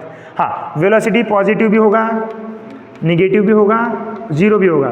स्पीड हमेशा पॉजिटिव ही होगा, हमेशा स्पीड पॉजिटिव होगा, इसका कोई टेंशन नहीं है, क्योंकि ये डायरेक्शन नहीं बताता। अगर आपको वेलोसिटी को डिफाइन करना है स्पीड के हिसाब से तो कैसे करोगे? क्योंकि सवाल इस पे भी आएंगे, सेंटेंस बनेंगे पेपर में। कैसे बनेंगे? तो वेलोसिटी का मतलब क्या? वेलोसिटी का मतलब स्पीड ही होता है, लेकिन अगर हम उसको डायरेक्शन लगाते दैट इज कॉल्ड वेलोसिटी। समझ में? यानी विथ डायरेक्शन अगर हम स्पेसिफाई कर रहे हैं स्पीड को तो उसको क्या बोलेंगे? वेलोसिटी बोलेंगे। समझ में? बाकी तो डेफिनेशन आपको पता है, डिस्प्लेसमेंट अपॉन टाइम वगैरह वगैरह सब आपको पता है, ठीक है। तो अब बताओ किसी को स्पीड और वेलोसिटी में डाउट है? पक्का समझ में आया? 100%। उसके बाद यूनिफॉर्म मोशन पता है आप सभी को, तो वो मोशन चैप्टर में अपन देखेंगे। फिलहाल मैं आपके यूनिट चैप्टर पे रहता हूँ, तो कोई डाउट नहीं हो तो बोलो, आगे बढ़ेंगे। अभी नेक्स्ट क्वांटिटी की तरफ जाएंगे। हम कौन सी क्वांटिटी पढ़ रहे हैं? Derive quantity. डिराइव क्वांटिटी में कितने हो गए अपने? 2। कौन से? Speed and velocity. दोनों का फर्क समझ में आया? स्पीड कौन सा क्वांटिटी होता है? स्केलर। वेलोसिटी कौन सा होता है? वेक्टर। क्यों वेक्टर? बिकॉज इसकी डायरेक्शन है, और स्पीड को डायरेक्शन नहीं, हम चलते रहते हैं ऐसे कैसे भी, कोई टेंशन की बात नहीं। दोनों के फॉर्मूले समझ में आ गए, दोनों का यूनिट समझ में आया, दोनों का डायमेंशन देखो यूनिट सेम है तो क्या होंगे आपके? यूनिट सेम है तो क्या होंगे? डायमेंशन भी सेम हो जाएंगे। याद रखना हमेशा, भले ही फॉर्मूला अलग अलग हो सकता है, 2 क्वांटिटी है, दोनों का फॉर्मूला भले आपको अलग अलग लगेगा, बट दोनों के अगर यूनिट सेम है तो दोनों का डायमेंशन भी सेम हो जाएंगे। कोई सवाल है किसी को? आगे जाके समझेंगे हम, और जाके टेंशन की बात नहीं। ठीक है, चलो नेक्स्ट क्वांटिटी हम पढ़ते फोर्स। क्या पढ़ते हैं? फोर्स। आगे समझो force. What is the meaning of force? Force क्या होता है? हाँ, फोर्स क्या होता है? फॉर्मूला नहीं जानना है मुझे जानना है concept. What is force? Force क्या होता है? किस काम में आता है फोर्स? हाँ, बल। ये मस्त था। हाँ, क्या होता है फोर्स? क्या होता है जल्दी बताओ। न्यूटन ने क्या बताया फोर्स के बारे में? न्यूटन के 3 लॉ पता है? पहला देखिए, 1 मिनट बता रहा हूँ, मैंने बिल्कुल एक्सपेक्ट नहीं किया था कि आपको आंसर्स नहीं आएंगे। ठीक है। मुझे लगा मैं ही गधा इधर। हाँ, बताओ जल्दी। What is the force? What is force? पहला क्या है?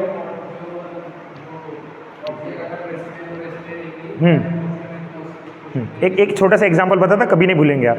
आपके घर में छोटे बच्चे होंगे? आपके हैं क्या? चलो ठीक है, बाद में हो जाएंगे। तो आपके घर में अगर छोटे बच्चे हैं तो हम उनको चॉकलेट देते, बराबर है क्या? अगर वो बच्चे का चॉकलेट खाने का मन नहीं है तो क्या करेगा? वो फेंकेगा नहीं, वो मम्मी को देगा, मम्मी वहाँ पे संभाल के रखो। बोलेगा कि नहीं बोलेगा? क्योंकि बच्चा कभी चॉकलेट से नफरत कर ही नहीं सकता है, वो बच्चा है, छोटा है। ठीक है, हम लोग कैसे इससे नफरत नहीं करते कभी, वैसे बच्चा चॉकलेट से नफरत नहीं करता है। तो मेरा ये कहना है कि वो छोटा बच्चा जो चॉकलेट जाके फ्रिज में रख दिया, फॉर एग्जाम्पल मान लो, अब मस्त तो दिन भर खेला, वो शाम को याद आया कि मुझे वो काले वाले अंकल आए थे, उसने चॉकलेट दिया था। क्या करेगा वो? कहाँ जाएगा? फ्रिज में ही जाएगा। क्यों गया फ्रिज पे? क्यों गया फ्रिज के ऊपर? मतलब फ्रिज के पास क्यों गया वो? चॉकलेट के लिए, क्योंकि उसको पता है। हाँ, मान लो गलती से उसको वहाँ पे चॉकलेट नहीं दिखी तो किसी ने तो खाया होगा, ऐसा मानना। खाया मतलब क्या? कि किसी ने उसको एक्सटर्नल फोर्स लगाया होगा चॉकलेट को, तब जाके वो गायब हुआ वहाँ से। यानी छोटे से बच्चे को पता है उसने जहाँ चॉकलेट रखी वो वहीं पे जाके चॉकलेट ढूंढने जा रहा है। इसका मतलब क्या? ये न्यूटन का पहला लॉ है कि किसी भी ऑब्जेक्ट को जब तक हम कभी भी मतलब एक्सटर्नल अनबैलेंस फोर्स नहीं लगाएंगे तब तक वो ऑब्जेक्ट अपने जगह से हिलने वाला नहीं है। चाहे वो ऑब्जेक्ट रेस्ट में हो, चाहे वो, जैसे ये पंखा है, ये पंखे का स्पीड कैसे है? कांस्टेंट। लेकिन जैसे मैंने करंट का सप्लाई कम किया, स्पीड कैसे होगी? यानी मैंने एक्सटर्नल फोर्स लगाया उसको, मैंने नहीं लगाया, हवा ने लगाया। फॉर एग्जाम्पल मैंने करंट का स्पीड बढ़ा दिया, मतलब जो भी करंट का सप्लाई मैंने बढ़ा दिया, तो क्या होगा? इसका स्पीड बढ़ेगा, यानी एक्सटर्नल फोर्स लगा दिया अपन ने। तो जब तक आप किसी भी ऑब्जेक्ट को एक्सटर्नल अनबैलेंस फोर्स नहीं लगाओगे तब तक वो ऑब्जेक्ट अपनी स्टेट चेंज नहीं करेगा। That is first law of the Newton. इसको मोशन का लॉ बोलते हैं। तो फोर्स आया तो इसलिए बता दिया मैंने, बाकी इस पर्टिकुलर चैप्टर में बात करेंगे आगे जाके। तो फोर्स इतना समझ में आया, कोई डाउट नहीं है आपको किसी को? उसके बाद सेकेंड लॉ क्या है? हाँ, इसीलिए देखो, पहले लॉ को बोलते हैं लॉ ऑफ इनर्शिया। क्या फर्स्ट लॉ को क्या बोलते हैं? Law of inertia. First law जो है इसका मराठी में ना का टोपन नाम, तो फर्स्ट लॉ का दूसरा नाम क्या है? Law of inertia. Law of inertia. Law of inertia. Inertia का मतलब ही होता है, क्या होता है इनर्शिया का मतलब? इनर्शिया का मतलब होता है कि ऑब्जेक्ट का ना चेंज, मतलब खुद की स्टेट ना चेंज करने का tendency, that is called inertia. आपको 11वीं में 12वीं में चैप्टर था रोटेशनल मोशन वगैरह, ठीक है, रोटेशनल डायनामिक्स, सर्कुलर मोशन, वहाँ पे सभी में इनर्शिया है, ठीक है। आई से डिनोट करते हैं अपन इनर्शिया को, फॉर्मूला था mr², ये सारी चीज़ें आपने पढ़ रखी है ऑलरेडी, ठीक है। तो देखो अच्छे से, फर्स्ट लॉ का दूसरा नाम क्या होगा? आप अभी आगे लिखा है फिर भी नहीं बोल रहे, क्या लिखा है? Law of inertia. तो व्हाट इज द टोपन नाम of Newton first law? Law of inertia, ठीक है। आगे बढ़ेंगे। सेकंड जो लॉ है वो किसका लॉ है पता है? सेकंड लॉ किस चीज़ का है बताइए? हाँ, पहला तो बता दिया उन्होंने, बाकी दूसरा बताइए। What is the second law? क्या है न्यूटन का सेकंड लॉ? देखो हम फोर्स पढ़ेंगे, अब ऐसा नहीं कि मैं आपको बस फोर्स पढ़ा के निकल जाऊंगा, नहीं, पूरी चीज़ें याद हो जानी चाहिए आज के आज। बताओ व्हाट इज फोर्स? फोर्स तो हमें समझ में आ गया, यानी पहले, हाँ और एक बात आएगा यहाँ से, देखो फर्स्ट लॉ से हमें डेफिनेशन मिलती है फोर्स की। फर्स्ट लॉ से हमें क्या मिलती है? डेफिनेशन। तो पेपर में सवाल आएगा, the definition of force given by Newton first law, Newton second law, Newton third law, all of this. क्या मारोगे? Newton first law. समझेंगे? ये इंपॉर्टेंट सवाल है। बच्चे क्या करते हैं? फॉर्मूले पढ़ते हैं, न्यूमेरिकल पढ़ते हैं, भाई कॉन्सेप्ट तो समझो पहले, उसके बाद तो आने वाला है सब कुछ, ठीक है। हाँ, तो फॉर डेफिनेशन ऑफ फोर्स कहाँ से मिलती है हमें? न्यूटन के फर्स्ट लॉ से। ठीक है, बढ़िया हो गया। चलो सेकेंड लॉ में हमें फॉर्मूला मिला। क्या मिला? फॉर्मूला। चलो जल्दी से, आपकी ज़िंदगी में सबसे स्पेशल इंसान कौन है फिलहाल?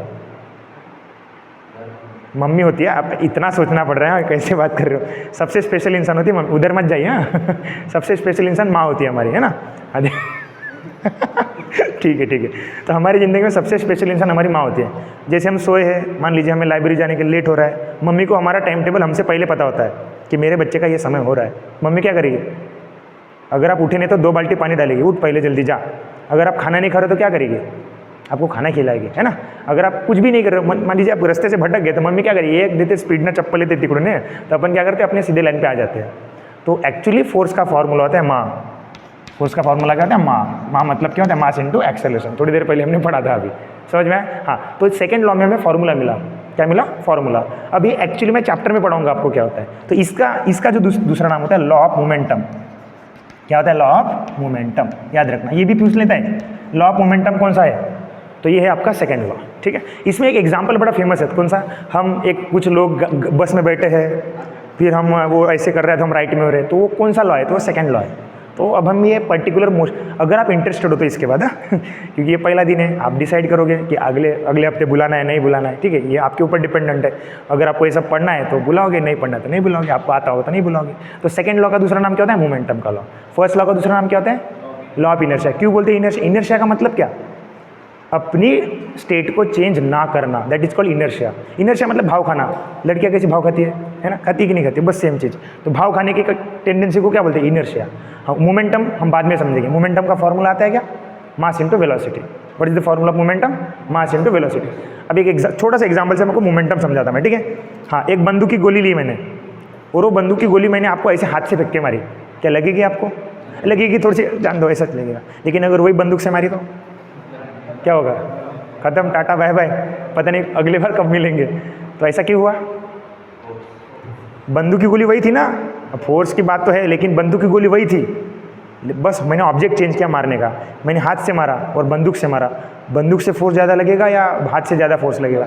बंदूक से छोड़ी गोली का स्पीड ज़्यादा होता है या हाथ से फेंकी गोली का स्पीड? हाँ, तो इसका मतलब आप 2 फैक्टर करते हैं कि ऑब्जेक्ट भी वही है, लेकिन उसकी वेलोसिटी भी डिपेंड करता है कि वो कितने जोर से लगेगा। That is called momentum. समझा क्या? कि ऑब्जेक्ट का मोमेंटम क्या होता है। तो मुझे बताओ, वेलोसिटी में लाना है ऑब्जेक्ट को तो क्या लगाना पड़ेगा? अरे ये बॉटल जैसी की वैसे रखी है, इसको मुझे इस जगह से हिलाना है, क्या करना पड़ेगा? फोर्स लगाना पड़ेगा। तो इसका मतलब क्या है कि वेलोसिटी को चेंज करने के लिए मुझे फोर्स लगाना पड़ता है। तो हम बाद में रिलेट करेंगे कि क्या बोल रहा है उसने एक्चुअली, लेकिन मैं आपको बताना चाहता हूँ कि हाँ, ये है फोर्स और वेलोसिटी का रिलेशन। समझ में? वो हम बाद में समझेंगे, टेंशन की कोई बात नहीं है। तो सेकेंड लॉ का दूसरा नाम क्या होगा? Law of momentum. चलो, फर्स्ट लॉ का दूसरा नाम law of inertia. Second law का, हाँ, तीसरा लॉ तो सबको पता होगा, सबको ही। क्या होता है तीसरा लॉ? गांधी जी का लॉ। गांधी जी का लॉ है, अगर कोई एक गाल पे मारे तो दूसरा गाल आगे करो नहीं, हमारे यहाँ उल्टा होता है, एक गाल आप अपन 2 त्याल मारू। ठीक है, तो यही वाला फॉलो करना कि क्या होता है, every action have equal and opposite reaction. अब इसमें रॉकेट वगैरह आपने देखे होंगे, वो सब इसी प्रिंसिपल पे काम करते हैं। तो कभी कभी वो बोलेगा रॉकेट का जो मतलब प्रोपल्शन होता है, आगे ऊपर जाता है, वो कौन से लॉ के रिलेटेड है? तो थर्ड लॉ। तो देखो पेपर में सवाल कैसे आएंगे, अब वो डायरेक्ट सवाल पूछने का जमाना चला गया। अब आपको केस बनाएगा, एक पूरा ऐसे स्टोरी बनाएगा, क्वेश्चन पढ़ने के आपको 1 मिनट लगेगा, तब जाके सोचोगे कब बार आंसर कब लगाओगे। तो वही बताओ, कन्फ्यूज़ करने वाले एग्जाम्पल आते हैं। और मैं अगर आप अभी देखो, आई डोंट नो आपका साइंस कैसा है, बट जितना मेरा एक्सपीरियंस है इतने साल से पढ़ाने का, मैं बता रहा हूँ आपको, साइंस पढ़ना है तो एनसीईआरटी और स्टेट बोर्ड की किताबों से पढ़ो पहले, उसके बाद ये कोई रेफरेंस बुक ये सब हाथ लगाओ, नोट्स वगैरह। इससे ये फ़ायदा होगा, वर्ड टू वर्ड सवाल आता है, वर्ड टू वर्ड। एक सवाल आया था बायोलॉजी में, ये सवाल था कि 1661, कुछ याद आ रहा है? 1661 एलिमेंट का नाम सुना है? एलिमेंट, कंपाउंड सुनिए क्या? जैसी की वैसी लाइन है एनसीईआरटी में कि एलिमेंट को सबसे पहले नाम दिया गया रॉबर्ट बॉयल्स नाम के साइंटिस्ट ने 1661 में। बस ये साल पूछ लिया वहाँ से। अब क्या करते, ये अलग अलग पब्लिकेशन वाले क्या करते, वो ऐसे डेटा उठाएंगे, कहीं दूसरा उठाएंगे और छाप देंगे। ऐसा नहीं, आप पहले एनसीईआरटी पढ़िए, एनसीईआरटी या फिर स्टेट बोर्ड, कोई भी एक फॉलो करो, क्योंकि स्टेट बोर्ड की किताबें बहुत अच्छी है। और अगर एनसीईआरटी पढ़नी तो ओल्ड एडिशन पढ़ो, क्योंकि कोरोना के बाद चेंज हुआ है पूरा। कोरोना के बाद बहुत सारी चीज़ें रिड्यूस हुई है साइंस और पूरी सब्जेक्ट में से, ठीक है। तो आप स्टेट बोर्ड की किताबें भी प्रीफर कर सकते हो, यानी जैसे के वैसे सेंटेंस आते हैं। फिजिक्स में भी बहुत सारे सवाल आते हैं, ठीक है। तो आपको पहला तो फिनिश करना है एनसीईआरटी, हो सके तो, नहीं तो फिर अभी तो टाइम नहीं है अपने पास, ठीक है। चलो देखो, तो समझ में आया तो बताओ, एक बार रफ कर देते और एक बार मैं रिवाइज करके मतलब आंसर पूछता हूँ, ठीक है। चलो बताओ, what are the dimension of speed? क्या पूछ लिया मैंने? डायमेंशन ऑफ स्पीड, अभी नीचे नहीं देखना है, ठीक है, भूल गए। L1 m0 t -1, देखो जितना कॉन्फिडेंट है मुझे उतना आपको आना चाहिए, तब तक मैं जाऊंगा नहीं यहाँ से। बताओ L1 m0 t -1, हाँ क्या होता है L1 t0 m -1, हाँ ठीक है, L1 m0 t -1, ये किसके डायमेंशन है?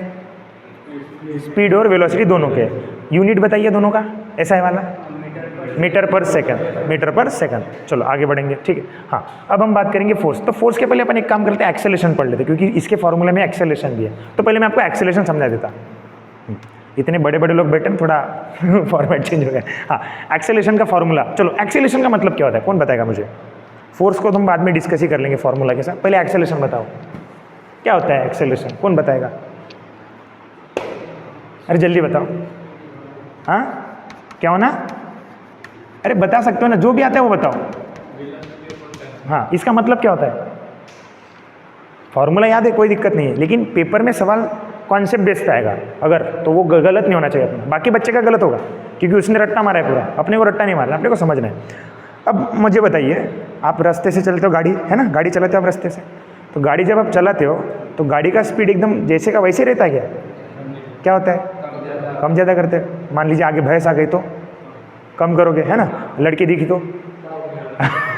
अब आपकी इच्छा आपकी इच्छा। बस स्टॉप से क्या होता है? ज़्यादा जोर से चलाते बच्चे, पता नहीं क्यों। वहाँ पे होना चाहिए कि धीरे चलाओ, लेकिन वहाँ पे जोर से चलाते हैं ना। हाँ, हाईवे पे और जोर से चलाते। ब्रेकर आ गया तो क्या हो रहा है यहाँ पे?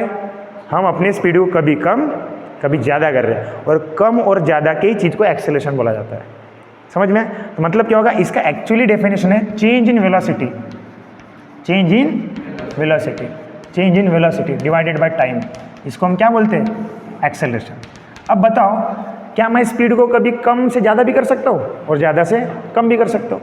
तो अगर मैं स्पीड को, यानी स्पीड की जगह मैं वेलोसिटी बोलना प्रीफर करूँगा, ठीक है, क्योंकि पर्टिकुलर डायरेक्शन होगा, क्योंकि एक्सेलरेशन वेक्टर क्वांटिटी है। और अगर मैं स्पीड बोलूँगा तो डायरेक्शन को तो मिस कर रहा हूँ मैं, है ना। तो इसका मतलब क्या हो रहा है कि जब हम वेलोसिटी में बदलाव करेंगे तो उसको हम बोलते हैं डेल्टा वी।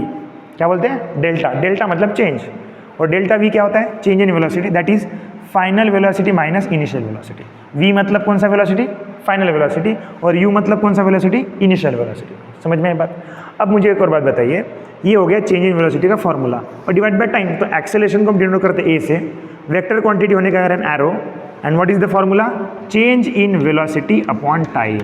ये फॉर्मूला होता है, समझ में? तो ये कौन सा फॉर्मूला हो गया बताइए, जल्दी बताओ, भूलना नहीं। क्या है फॉर्मूला एक्सेलरेशन का? Change in velocity upon time. अब बताओ, क्या कम वेलोसिटी है अपने पास?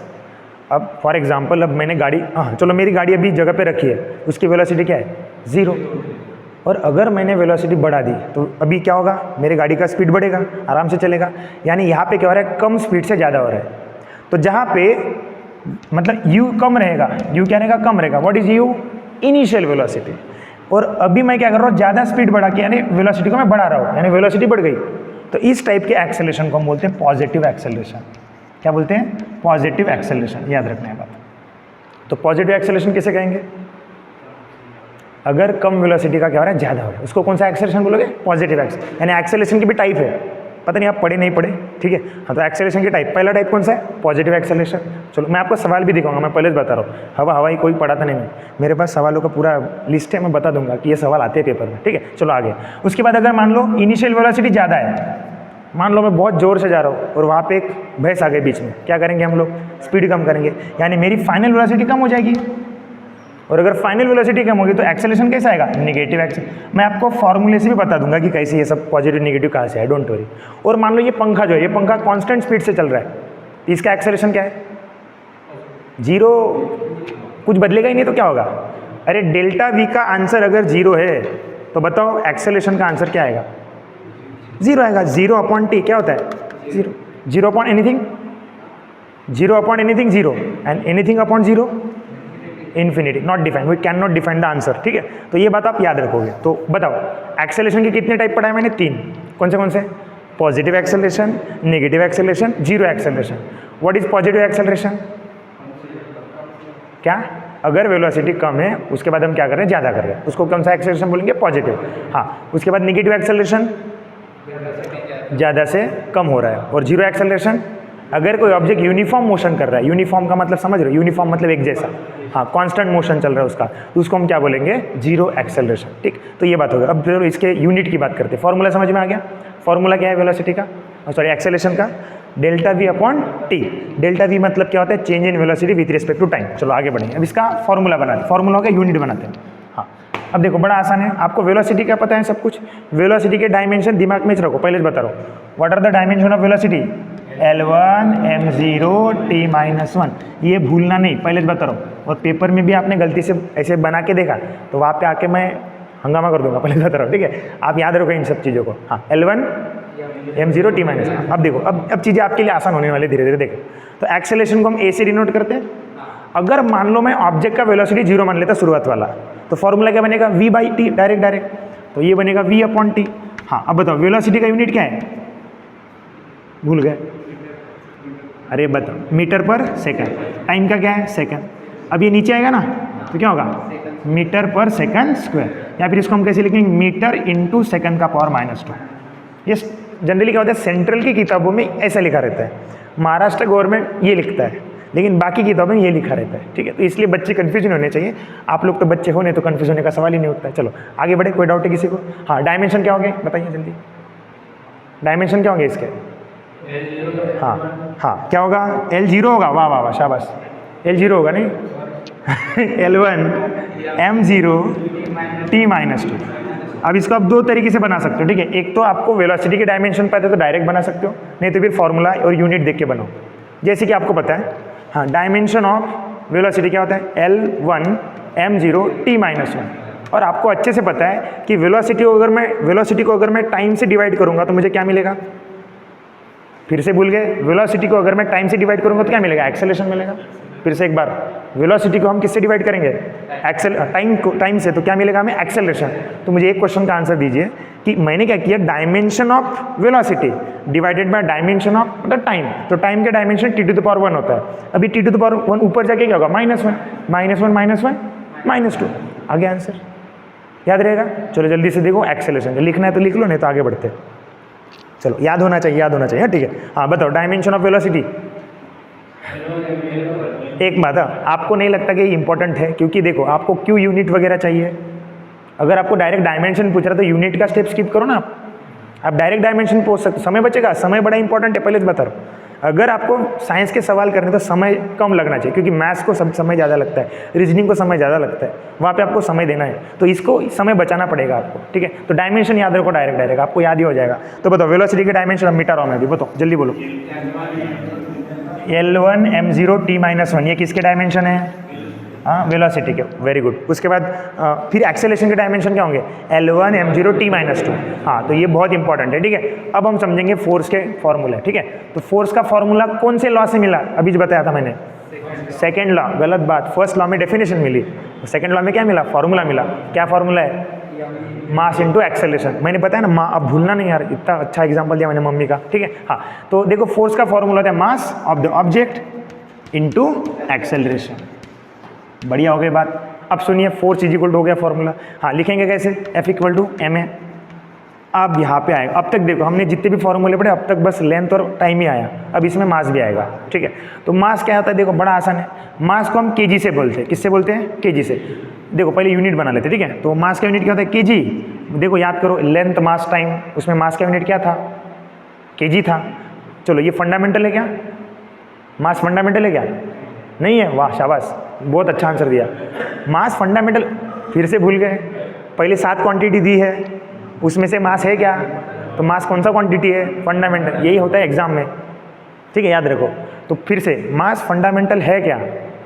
हाँ, एक्सेलरेशन 7 की लिस्ट याद नहीं, मतलब आपको अभी भी याद नहीं हुई? इतने दिन से पढ़ाई कर रहे हैं आप लोग, आपको 7 चीज़ें तो याद हो जानी चाहिए अभी भी, अभी पढ़ा तो अभी याद होना चाहिए। चलो एक बार रिवाइज करते हैं, कौन सी है?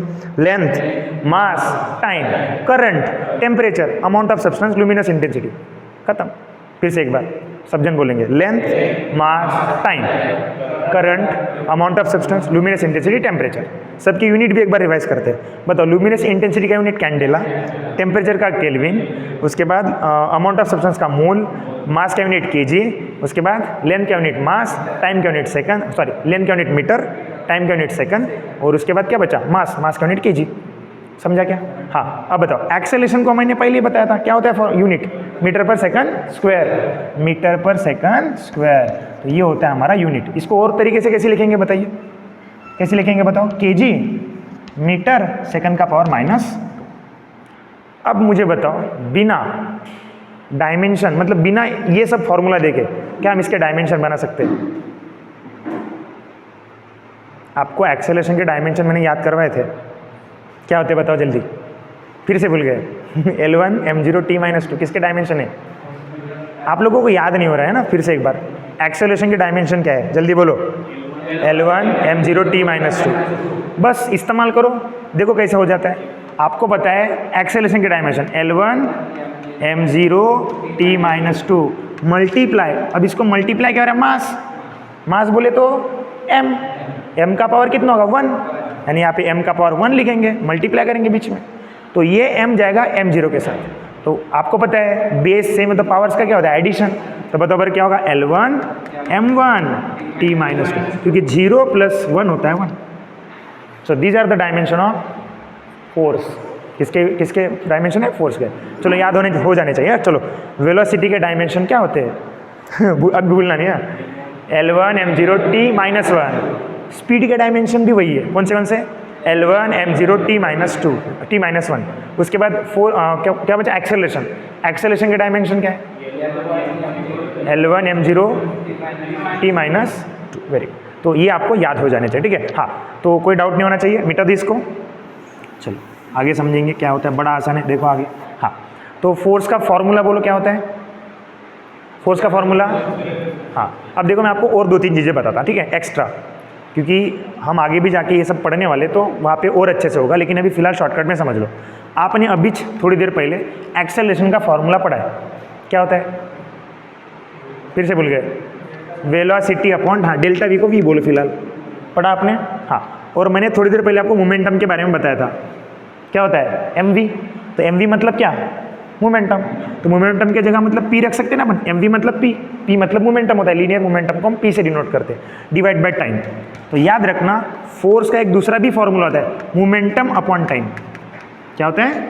Momentum upon time. Momentum upon time, ये फॉर्मूला होता है किसका? फोर्स का। तो फोर्स के कितने फॉर्मूले पढ़े हमने? 2। पहला कौन सा? Mass into acceleration. दूसरा कौन सा? Momentum upon. कहाँ से आया समझा गया? मैं फिर से बता रहा हूँ, रट्टा नहीं मारने का, समझ में आया कहाँ से आया? What is the formula for force? 2 फॉर्मूले पढ़ा है, बोलो जल्दी जल्दी। पहला मास इंटू एक्सेलरेशन, कौन से लॉ से आया? सेकेंड लॉ से आया। और दूसरा फॉर्मूला क्या है? Momentum upon time. ये सेकेंड लॉ, ये एक्चुअली मोमेंटम हम समझेंगे ना, उस टाइम आपको समझेगा। तो उसका डेफिनेशन क्या होता है? जैसे पूछेगा इसमें से फोर्स का डेफिनेशन बताओ, तो क्या बोलेगा फिर वो? Rate of change of momentum with respect to time. ये भी डेफिनेशन रहेगी, तो वो भी फोर्स है। न्यूटन पहला लॉ का भी स्टेटमेंट रहेगा, वो भी डेफिनेशन है। तो दोनों ही सही हो जाएंगे आपके ऑप्शन। समझ में आए? तो बताओ, डेफिनेशन 2 तरीके से फोर्स की याद रखनी है। पहली जो बोली किसने? न्यूटन ने। पहले लॉ में क्या बोला था उसने? भूल गए फिर से? किसी भी ऑब्जेक्ट के स्टेट को चेंज करना है तो हमें क्या लगाना पड़ेगा? फोर्स लगाना पड़ेगा। वो पहला लॉ, वो आप हमें डेफिनेशन मिली किसकी? फोर्स की। और सेकंड क्या मिला हमें? फॉर्मूले से। कौन सा फॉर्मूला? Momentum upon time. यानी मोमेंटम अगर टाइम के हिसाब से बदल रहा है तो उसको हम क्या बोलेंगे? फोर्स बोलेंगे, ठीक है ना? हाँ, अब यूनिट हो गया, डायमेंशन हो गया। डायमेंशन चलो फटाफट डायरेक्ट बता रहे हो कि इनडायरेक्ट बना के दो फिर से एक बार? LMT, ठीक है, सबको पता होगा। अब यहाँ से देखो कैसे, kg यानी 1 एक बार है, ये मीटर है, मीटर लेंथ यानी एक बार है, और टाइम 2 बार है, तो ऊपर है तो -2। So these are the dimension of किसके? फोर्स के। चलो एक और चीज़ पढ़ा देता है एक्स्ट्रा की, कौन सी? सुनो अच्छे से, ध्यान से देना। आपने एक और यूनिट सुना होगा, न्यूटन। फोर्स का यूनिट क्या होता है? न्यूटन। ये पहला यूनिट, ठीक है। फिर उसका CGS यूनिट भी एक, ओके। और अभी उनके साइंटिस्ट के नाम पे भी नाम है। तो मैं आपको 4 यूनिट पढ़ाऊंगा टोटल फोर्स के, तो याद रखना। अब थोड़ा रिलेशन भी बना के दूंगा, हाँ, थोड़ा समझो अच्छे से। हाँ, अब मैं क्या कर रहा हूँ देखो, चलो देखो, तो अभी ये हो गया अपना केजी। अब आपको पता है ना, जैसे किसी किसी को नई नई जॉब लगती है, खास करके लेडीज़ लोगों में ये ज़्यादा होता है। कैसा कि वो जब भी कोई चीज़ बताएंगे तो बड़े अच्छे तरीके से बताने की कोशिश करती है। जैसे फॉर एग्जांपल सचिन भाव को 50,000 की जॉब लग गई, तो सचिन भाव क्या बोलेगा, 50,000 बेटे भाव ले ले, हम ही पार्टी नहीं देते, नहीं वो नहीं वो पार्टी देंगे इतना पर्सनल नहीं होना था लेकिन अगर मान लो किसी लड़की को जॉब लगी 10,000 की, क्या बोलेगी पता है, कितने सैलरी है, मेरे को 10K मिलता है, 10K। कितना मिलता है, 10K का मतलब 1000 होता है। अब भाई हमें नहीं पता, हम खेड़े पेड़े से लोग आए हैं, तो वो रहता है थोड़ा थोड़ा। तो आप देखो थोड़ा ध्यान से सुनना कि K का मतलब होता है हमेशा 10 का पावर 3, बोले तो 1000। पहले बोले समझा क्या, K का मतलब 10 का पावर 3, बोले तो 1000। जितना 10 का पावर है उतने 1 के सामने जीरो लगाने पड़ते हैं। तो 10 का पावर कितना है, 3, तो 1 के सामने कितने जीरो लगेंगे, 3। अब मुझे एक बात बताओ, क्या इस किलो को मैं 1000 लिख सकता हूँ, K को लिख सकता हूँ 1000? तो देखो यहाँ पे kg metre upon second square है ना, kg metre upon second square है ना, तो इसको हम ऐसे लिखेंगे, क्या लिखेंगे, K का मतलब 1000, K का मतलब क्या होता है 1000। चलो उसके बाद ये मीटर है, तो आपको छोटे छोटे तो आते होंगे कन्वर्जन, कौन से कितना 100 सेंटीमीटर बोले तो 1 मीटर। मैं लिस्ट दे दूंगा आपको सबकी, ठीक है। 1 मीटर मतलब कितना सेंटीमीटर, तो यहाँ पे 1 मीटर दिख रहा है क्या सभी को, क्या लिखूँ इसके जगह पे, क्या लिखूँ, अब बीच पड़ा है 1 मीटर बराबर, तो इस मीटर की जगह क्या लिखूँ बताइए, हाँ 1000 से काय को इंटू करेंगे, रुको थोड़ा आराम से। kg का ये हो गया K का कितना आया, हाँ ये G मैं जैसे का वैसे लेते, G बोले तो ग्राम, अरे भाई किलोग्राम का K मर गया ना, उसके जगह पे कितना आया, 1000 आया। अब बीच मैंने, अब देखो K भूलोगे कैसे आप, मैंने लड़की का एग्जाम्पल देके समझाया, तो सभी को याद रहना चाहिए अब। हाँ तो देखो K का 1000 हो गया, G मतलब ग्राम, ये क्या है मीटर, और मैंने अभी पढ़ाया मीटर बोले तो, हाँ तो यहाँ पे क्या होगा 100 सेंटीमीटर, यहाँ पे क्या होगा 100 centimetre divided by second square, जैसे का वैसा। क्योंकि सेकंड अभी हम मैं लिखवा के दूंगा MK CGS वगैरह वगैरह, तो सेकंड सभी में एक ही है, यानी टाइम का यूनिट चेंज नहीं हुआ है, सभी के यूनिट बाकी चेंज है, लेकिन टाइम का यूनिट जैसे का वैसा है। अब बताओ ये 3 जीरो, ये 2 जीरो, तो क्या आंसर आएगा बोलो, 1 kg metre upon second square बराबर, क्या आंसर आया, 1 2 3 4 5, 10 का पावर 5 क्या होता है, ग्राम सेंटीमीटर पर सेकंड स्क्वायर। ये वैल्यू समझिएगा, बताइए, याद करो जल्दी से, ये वैल्यू समझिएगा। और याद रखना इसी को बोला जाता है न्यूटन, इसी को क्या बोलते हैं, न्यूटन, और इसको बोलते हैं डाइन, इसको क्या बोलते हैं, डाइन। यानी हमें याद रखना है कि 1 न्यूटन बराबर 10 का पावर 5 रट्टा, मुझे याद नहीं है, मुझे वैल्यू याद नहीं है, पहले से बता रहा हूँ, मैंने बना के दिखाया आपको सबको। अब आपको याद थी क्या, आपको याद थी क्या, वेरी गुड, लेकिन बनी कैसे समझिए आप, चलो फिर फटाफट लिख लो, 1 न्यूटन बराबर कितना डाइन, तो डाइन एक CGS यूनिट है, डाइन कौन सा यूनिट है, CGS। और उसके बाद ये कौन सा यूनिट है बेटा, न्यूटन SI, न्यूटन कौन सा यूनिट है, SI। तो न्यूटन वगैरह के सॉरी SI वगैरह के बारे में बाद में समझेंगे, चिंता की कोई बात नहीं है, लेकिन फिलहाल आप इतना याद रखो। तो 1 kg मीटर पर सेकंड स्क्वायर बोले तो 10 का पावर 5 ग्राम सेंटीमीटर पर सेकंड स्क्वायर होता है। और ये जो ग्राम सेंटीमीटर पर सेकंड स्क्वायर, इसी को हम डाइन बोलते हैं, और ये जो kg मीटर पर सेकंड स्क्वायर इसको न्यूटन बोलते हैं, ठीक है। तो ये हो गया अपना टॉपिक, ठीक है। चलो जल्दी से, तो फोर्स के बारे में मैंने आपको इतनी इन्फॉर्मेशन दी है, समझ में आया, ओके। हाँ अब बताओ, एक्सेलरेशन पॉजिटिव होता है क्या, नेगेटिव होता है क्या, हाँ होता है ना एक्सेलरेशन नेगेटिव।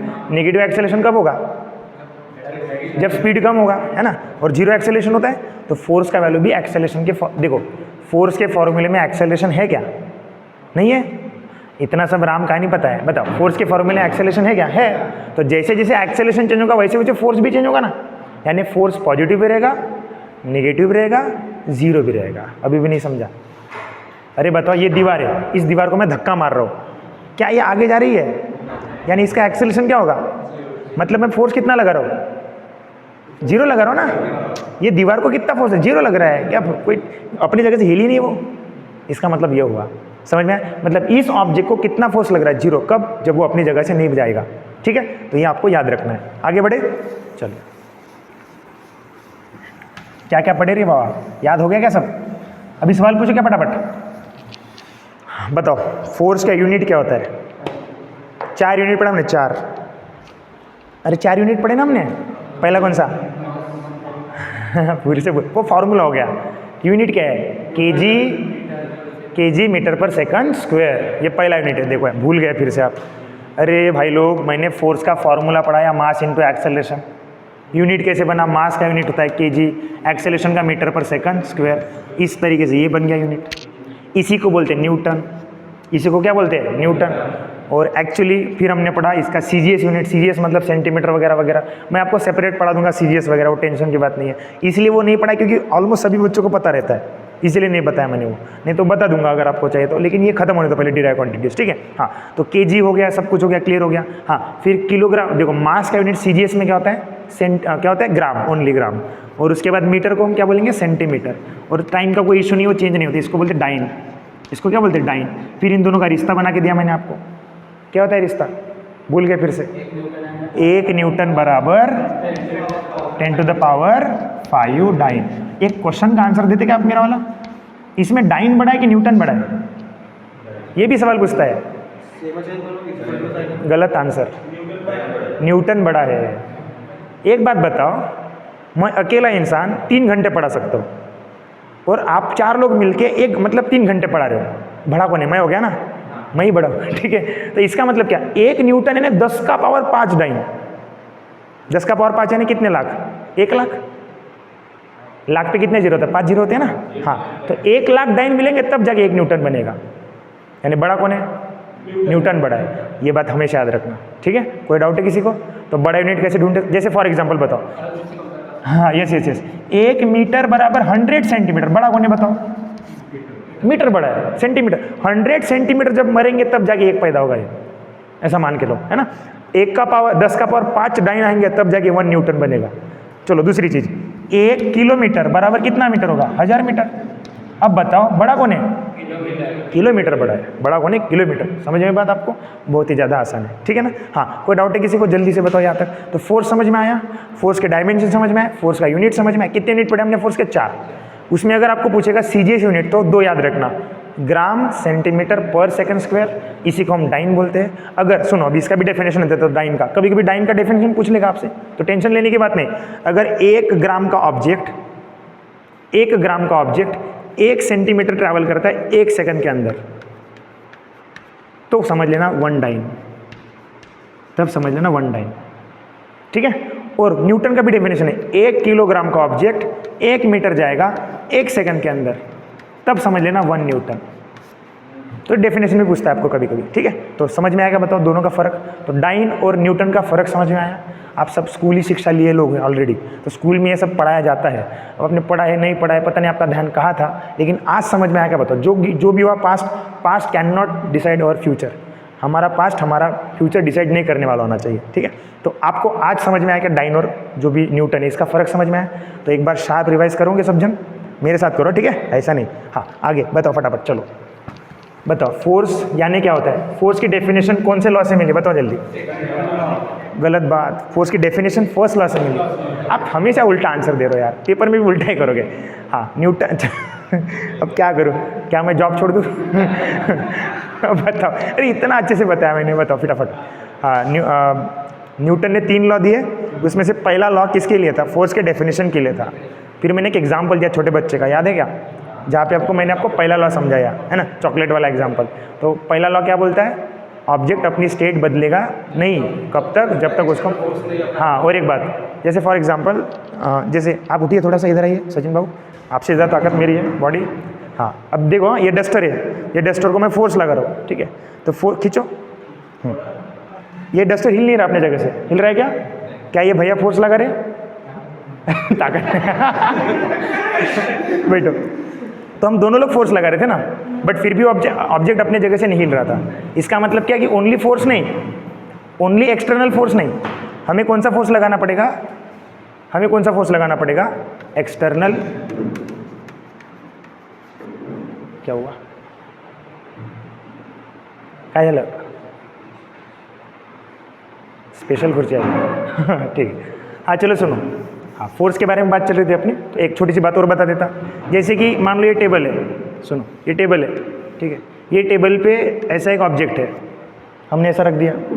अब इसको अपनी जगह से हमें डिस्टर्ब करना है, तो क्या करना पड़ेगा, फोर्स लगाना पड़ेगा।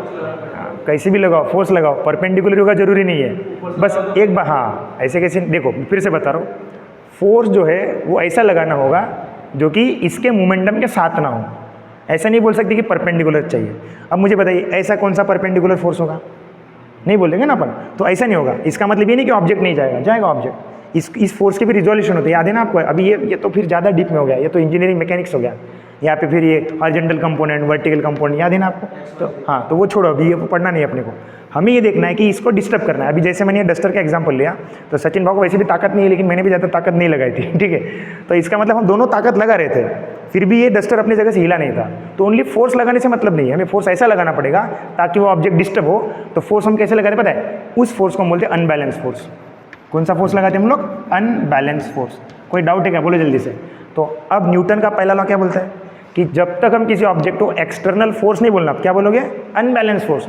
जब तक हम किसी ऑब्जेक्ट को एक्सटर्नल अनबैलेंस फोर्स नहीं लगाते हैं तब तक वो ऑब्जेक्ट अपने जगह से नहीं हिलेगा, ठीक है। तो अब समझ में अनबैलेंस का मीनिंग क्या है, कि अनबैलेंस क्यों लिखना है अपने को, बिकॉज डेफिनेशन में अनबैलेंस होगा। और बच्चे रट्टा मार के चले जाते हैं, कौन सा, वो अपने को फोर्स लगाना है, अपने को फोर्स, लेकिन कौन सा भी फोर्स नहीं चलता ना, उसमें आपको अनबैलेंस फोर्स लगाना है। तो बैलेंस अनबैलेंस का डिफरेंस पता है क्या आप लोगों को।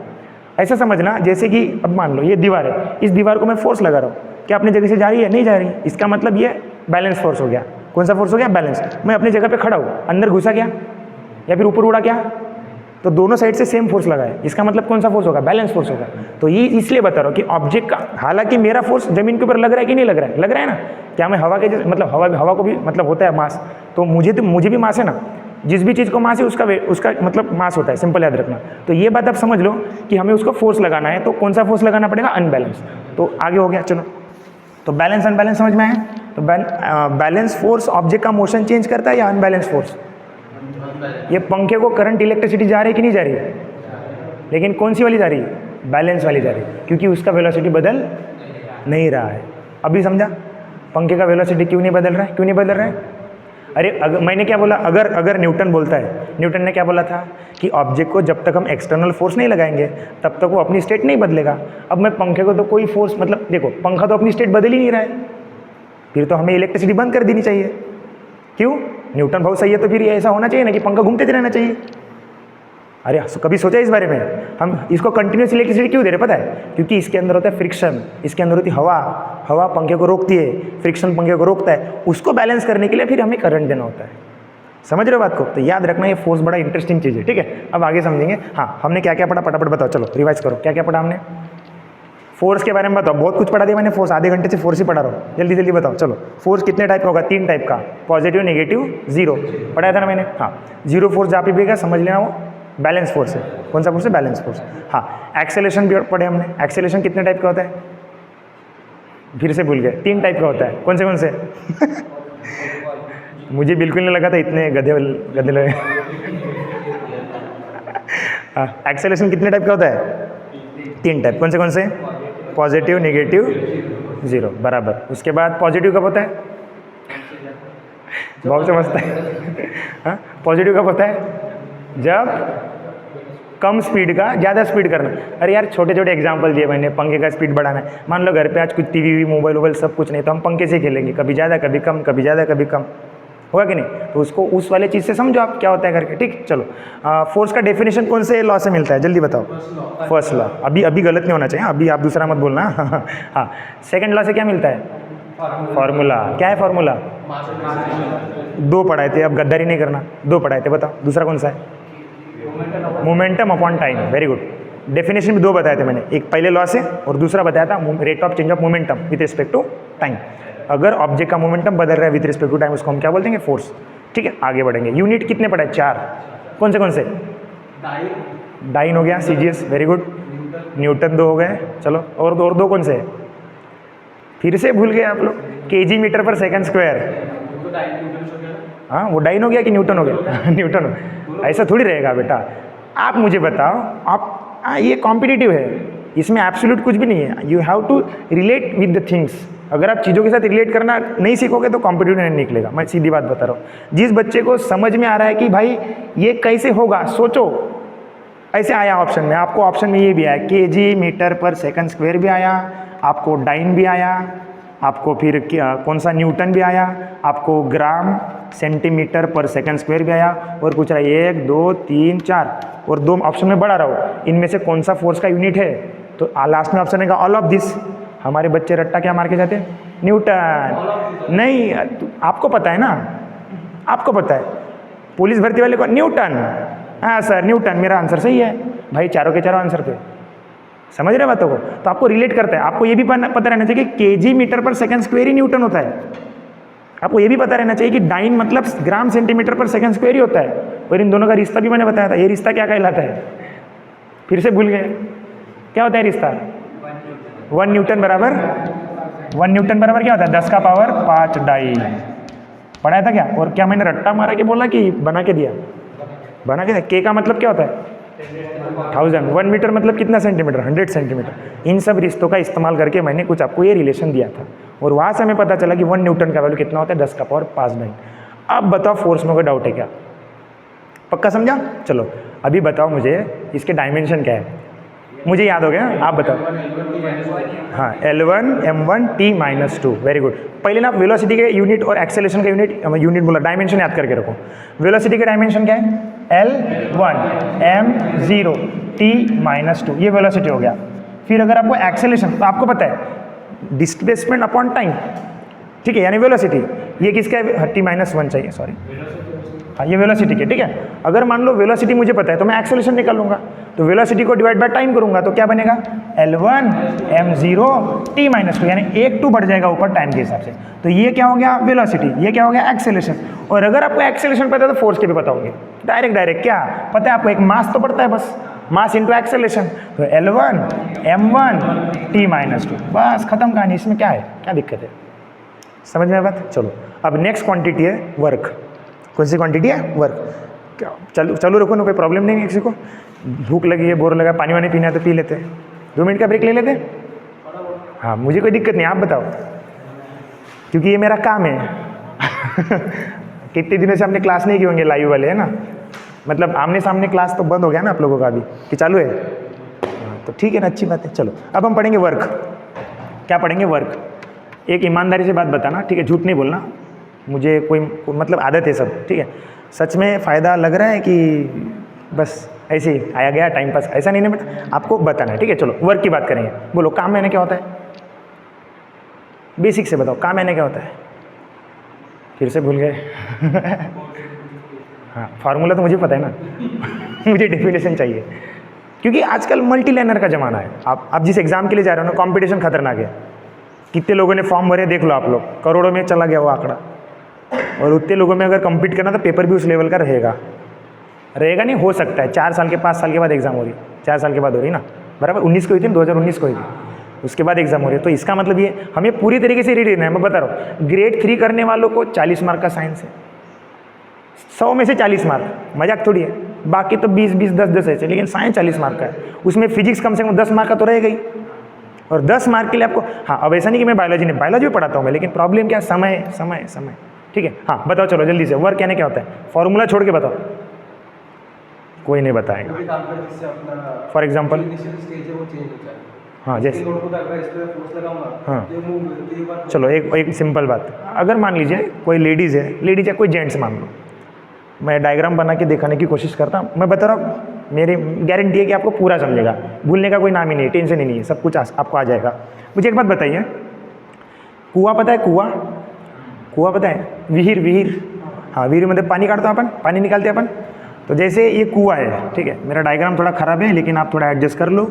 ये कुआं है, इसमें पानी भरा है, ठीक है। तो यहाँ पे कुछ ऐसा डंडी रहती है और यहाँ से अपन बाल्टी डालते हैं ऐसे, है ना? डालते कि नहीं बाल्टी?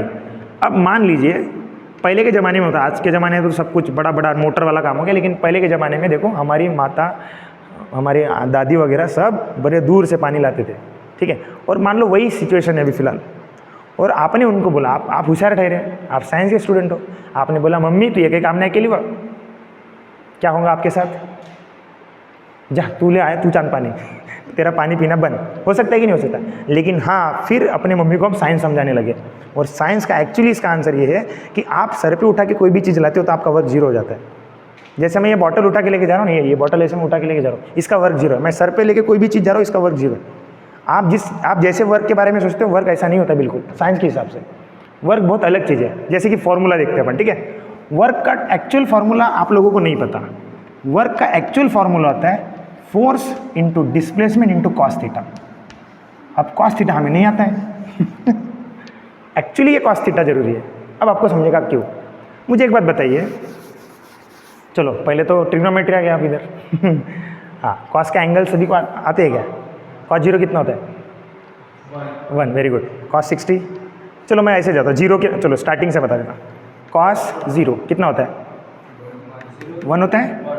वही तो अभी भी डाउट है ना, चलो 2 मिनट में याद करवा देता। लेफ्ट हैंड है सभी को, निकालो सामने, चलो जल्दी, टाइम नहीं अपने पास, पढ़ना पड़ेगा। लेफ्ट हैंड निकालो, भूलेगा नहीं कभी 100%। अगर आपको कॉस निकाल तो उल्टा जाना है, उल्टा है ना ऐसे, छोटी उंगली से अंगूठे तक, इसको कॉस के लिए, और साइन के लिए आपको अंगूठे से छोटी उंगली तक। तो इसको मैं एंटी क्लॉकवाइज डायरेक्शन बोलता हूँ, इसको मैं क्लॉकवाइज डायरेक्शन बोलता हूँ। तो साइन के लिए हमें क्लॉकवाइज डायरेक्शन जाना है और कॉस के लिए हमें एंटी क्लॉकवाइज डायरेक्शन जाना है। 5 उंगलियाँ अपने पास है, 5 एंगल हमारे पास है। 5 एंगल कौन से? 0 डिग्री, 30 डिग्री, 45 डिग्री, 60 डिग्री और 90 डिग्री। बराबर है क्या? अब मुझे एक क्वेश्चन का आंसर दीजिए आप, कि अगर मुझे कॉस निकालना है तो बस याद रखो, एक बार याद रखो, एग्जाम में बस हाथ देखते देखते एंगल याद हो जाएंगे आपको, मतलब याद करके जाने की जरूरत ही नहीं है घर पे, मतलब कहीं पे। तो जैसे फॉर एग्जाम्पल मुझे 0 डिग्री निकालना है तो क्या करना, जो भी अब कॉस निकालना तो मैंने कौन सा डायरेक्शन बताया था? Anti clockwise. अपना खुद का लेफ्ट हैंड है, दूसरे का नहीं, खुद का हैंड। हाँ, तो ये उंगली मुझे 0 निकालना है, एंटी क्लॉकवाइज डायरेक्शन जाना। कितनी उंगली बचती है? 4। जितनी भी उंगलियां बचेंगी उनका रूट ले लेना और डिवाइड में हमेशा 2 लगा देना। हमेशा यही करोगे आप। फिर से बोलो, क्या बोला मैंने? जो भी एंगल हमें निकालना है उसको हाथ में पकड़ो, उसके एंटी क्लॉकवाइज डायरेक्शन में देखो कितनी उंगलियां बचती है। कितनी उंगलियां बची? 4। 4 का हमेशा रूट लो, डिवाइड बाय 2। रूट 4 कितना होता है? 2। 2/2 कितना होगा? 1। कॉस 0 का वैल्यू 1 होता है। अब मजाक लग रहा है, चलो देखो कॉस 30 निकाल के देखते हैं। 30 को पकड़ो, पकड़ो, पकड़ लिया। लेफ्ट में कितनी है? एंटी क्लॉकवाइज में कितनी? 3। 3 का रूट लो, डिवाइड में 2, बस हो गया आंसर। इसी वही तरीके से 45 क्या आएगा? 1/√2। 60 क्या आएगा? 1/√3। और 90 क्या आएगा? 0। करके देखो ना यार, मेरे पे भरोसा, पहले इस्तेमाल करो फिर विश्वास करो, पहले खुद तो ट्राई करो हाँ, पहले बोले समझा क्या? नहीं समझा। लेफ्ट हैंड है सभी को, इसमें ना समझने वाली बात क्या है? कॉस को क्या लिखना है, क्या करना पड़ेगा? Anti clockwise. यही 0 डिग्री। इधर आओ, कितनी उंगली बची? 4। 4 का लिया root, divide by 2। Divide by 2 हमेशा करना है। कितना है? 1/2 है। हाँ 1/2, सॉरी, हाँ 1/2। समझ में आया? चलो देखते हैं। 60, ये 60 है ना ये? इसके एंटी क्लॉकवाइज में कितनी है? 1। √1 कितना होता है? 1, डिवाइड में 2, दैट इज 1/2। समझा? उसके बाद 90, ये 90 का है, इसमें कुछ उंगली है क्या? नहीं, ये तो 0 अपॉन एनीथिंग 0 हो गया आंसर अपना। अभी भूलोगे क्या? बताओ, रट्टा मार के नहीं जाना है, कॉन्सेप्ट क्लियर होगी बात। चलो वैसे साइन का निकाल के बताओ बरा। साइन 0 से लेके, हाँ बोलो, साइन का, इसका 0, साइन 0 0, हाँ। उसके बाद साइन 30 कितना होता है? 1/2। इसका उल्टा। आप लोग क्या करते हो? एक को याद करते हो, बाकी को उल्टा। ऐसा मत करो ना यार, क्योंकि आपको अगर साइन को याद करना है तो फिर कॉस को याद करना पड़ेगा, या फिर अगर को कॉस को याद करना है तो साइन को याद करना पड़ेगा। मेरे पास, हाँ तो फिर एक काम करो, हाँ एक बार, जैसे मुझे भी कॉस निकालना है तो पहले मैं साइन याद करूँगा फिर कॉस निकालूंगा। ये टाइम है क्या मेरे पास? चलो ठीक है, बताओ tan 30 कितना होता है अब नहीं आएगा ना आपको? हाँ, कब आएगा? टाइम लग रहा है ना, तो इससे हाथ से करो ना। प्रॉब्लम क्या है? एक बात बता, ट्रिक्स के साथ प्रॉब्लम ये होती है कि हमें समझने के लिए टाइम लगती है बस। और तब हाँ, और एक बात, एटीट्यूड हमें इतना होता है, मेरे में भी है। मैं कुछ भी नई चीज़ पढ़ने का तो मुझे तरस है, ये तो मेरे को ऐसे जाता है। लेकिन भाई थोड़ा तो सुनो दूसरे की, उसकी तो ट्रिक फॉलो करके देखो। मैं ऐसा नहीं बोलूँ कि मेरी फॉलो करो, मैं भी आपकी करूँगा, आपके पास अगर होंगी ट्रिक तो बताओ, मुझे कोई दिक्कत नहीं है। तो वो तो थोड़ा साइड में रख दीजिए, थोड़ा सा समझिए। मैं बता रहा हूँ ना, इतने सालों से मैं पढ़ा रहा हूँ ये सब, बच्चे बड़े हंसी मजाक में याद कर लेते हैं, ठीक है। और मेरे बच्चे, जैसे जो भी बच्चे मेरे पास पढ़ने आते हैं ना, वो टेबल कभी बनाते ही नहीं अपने नोटबुक पे। सब मैं टेबल बनाने को बिल्कुल बोलता हूँ, मत बनाओ टेबल, जरूरत ही नहीं अपने को टेबल बनाने की। क्यों टेबल बनाएंगे? अरे अपने हाथ ही काफ़ी है ना, अपना हाथ जगन्नाथ समझ में आई ना? ठीक है, याद रहे ना? हाँ, कोई डाउट है किसी को? हाँ, तभी सुनो, साइन के बारे में बताता है आपको। जैसे फॉर एग्जाम्पल आपको साइन 0 निकालना है, ये 0 हो गया। हाँ इधर सुनो अब, हाँ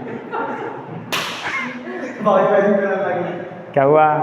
हाँ चलो, ये 0 डिग्री, ये 30 डिग्री, ये 45 डिग्री, ये 60 डिग्री, ये 90 डिग्री, ठीक है। ये हो गया एंगल्स। देखो हाँ, कहाँ से दुनिया कहाँ चली गई। हम पढ़ रहे वर्क और कहाँ गए हम लोग? ट्रिग्नोमेट्री। मैं बता रहा हूँ, साइंस में सब कुछ पढ़ना है आपको, मैथ्स भी पढ़ना है। अब मुझे बताइए, अगर आपको कॉस के एंगल पता ही नहीं होंगे और मान लो गलती से न्यूमेरिकल आ गया कॉस वाला, तो क्या करोगे फिर आप लोग? इसीलिए ये बता रहा हूँ मैं। और फिर कॉस याद करने के लिए बच्चे साइन याद कर रहे हैं, तो इसलिए मैं साइन बता रहा हूँ। समझ में आया कि नहीं आया? तो ये ऐसा होता है बेटा। तो मुझे एक बात बताओ, साइन 30 1/2 तो कैसे निकाला मैंने? देखो, ये 30 डिग्री का उंगली है, साइन के लिए मैंने कौन सा डायरेक्शन बोला, क्लॉकवाइज। तो साइन 30 क्लॉकवाइज में एक उंगली बच रही है ना, एक का रूट क्या होगा 1 divide by 2 that is by 1/2। Sine 45 कितना होता है 1/√2। साइन 45 कितना होता है 1/√2। टैन का भी जानना है क्या? अरे टैन का भी जानना है क्या? अबे हाँ बोलो ना तो नहीं बोलो, ठीक है बता देता। हाँ साइन 60 कितना होता है √3/2 पक्का। एंड साइन 90 कितना होता है?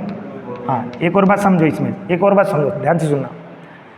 साइन का क्या होता है, जितना बड़ा एंगल उतना बड़ा वैल्यू, यानी इसका जो साइन है, साइन जो है वो जितना बड़ा एंगल उतना बड़ा वैल्यू, यानी इंक्रीज हो रही है, इंक्रीजिंग ऑर्डर में। कॉस का उल्टा है, जितना बड़ा एंगल उतना छोटा वैल्यू। तो ये दोनों का याद रखना आप, ठीक है। हाँ क्या बोला मैंने साइन के बारे में, जितना बड़ा एंगल उतना बड़ा वैल्यू।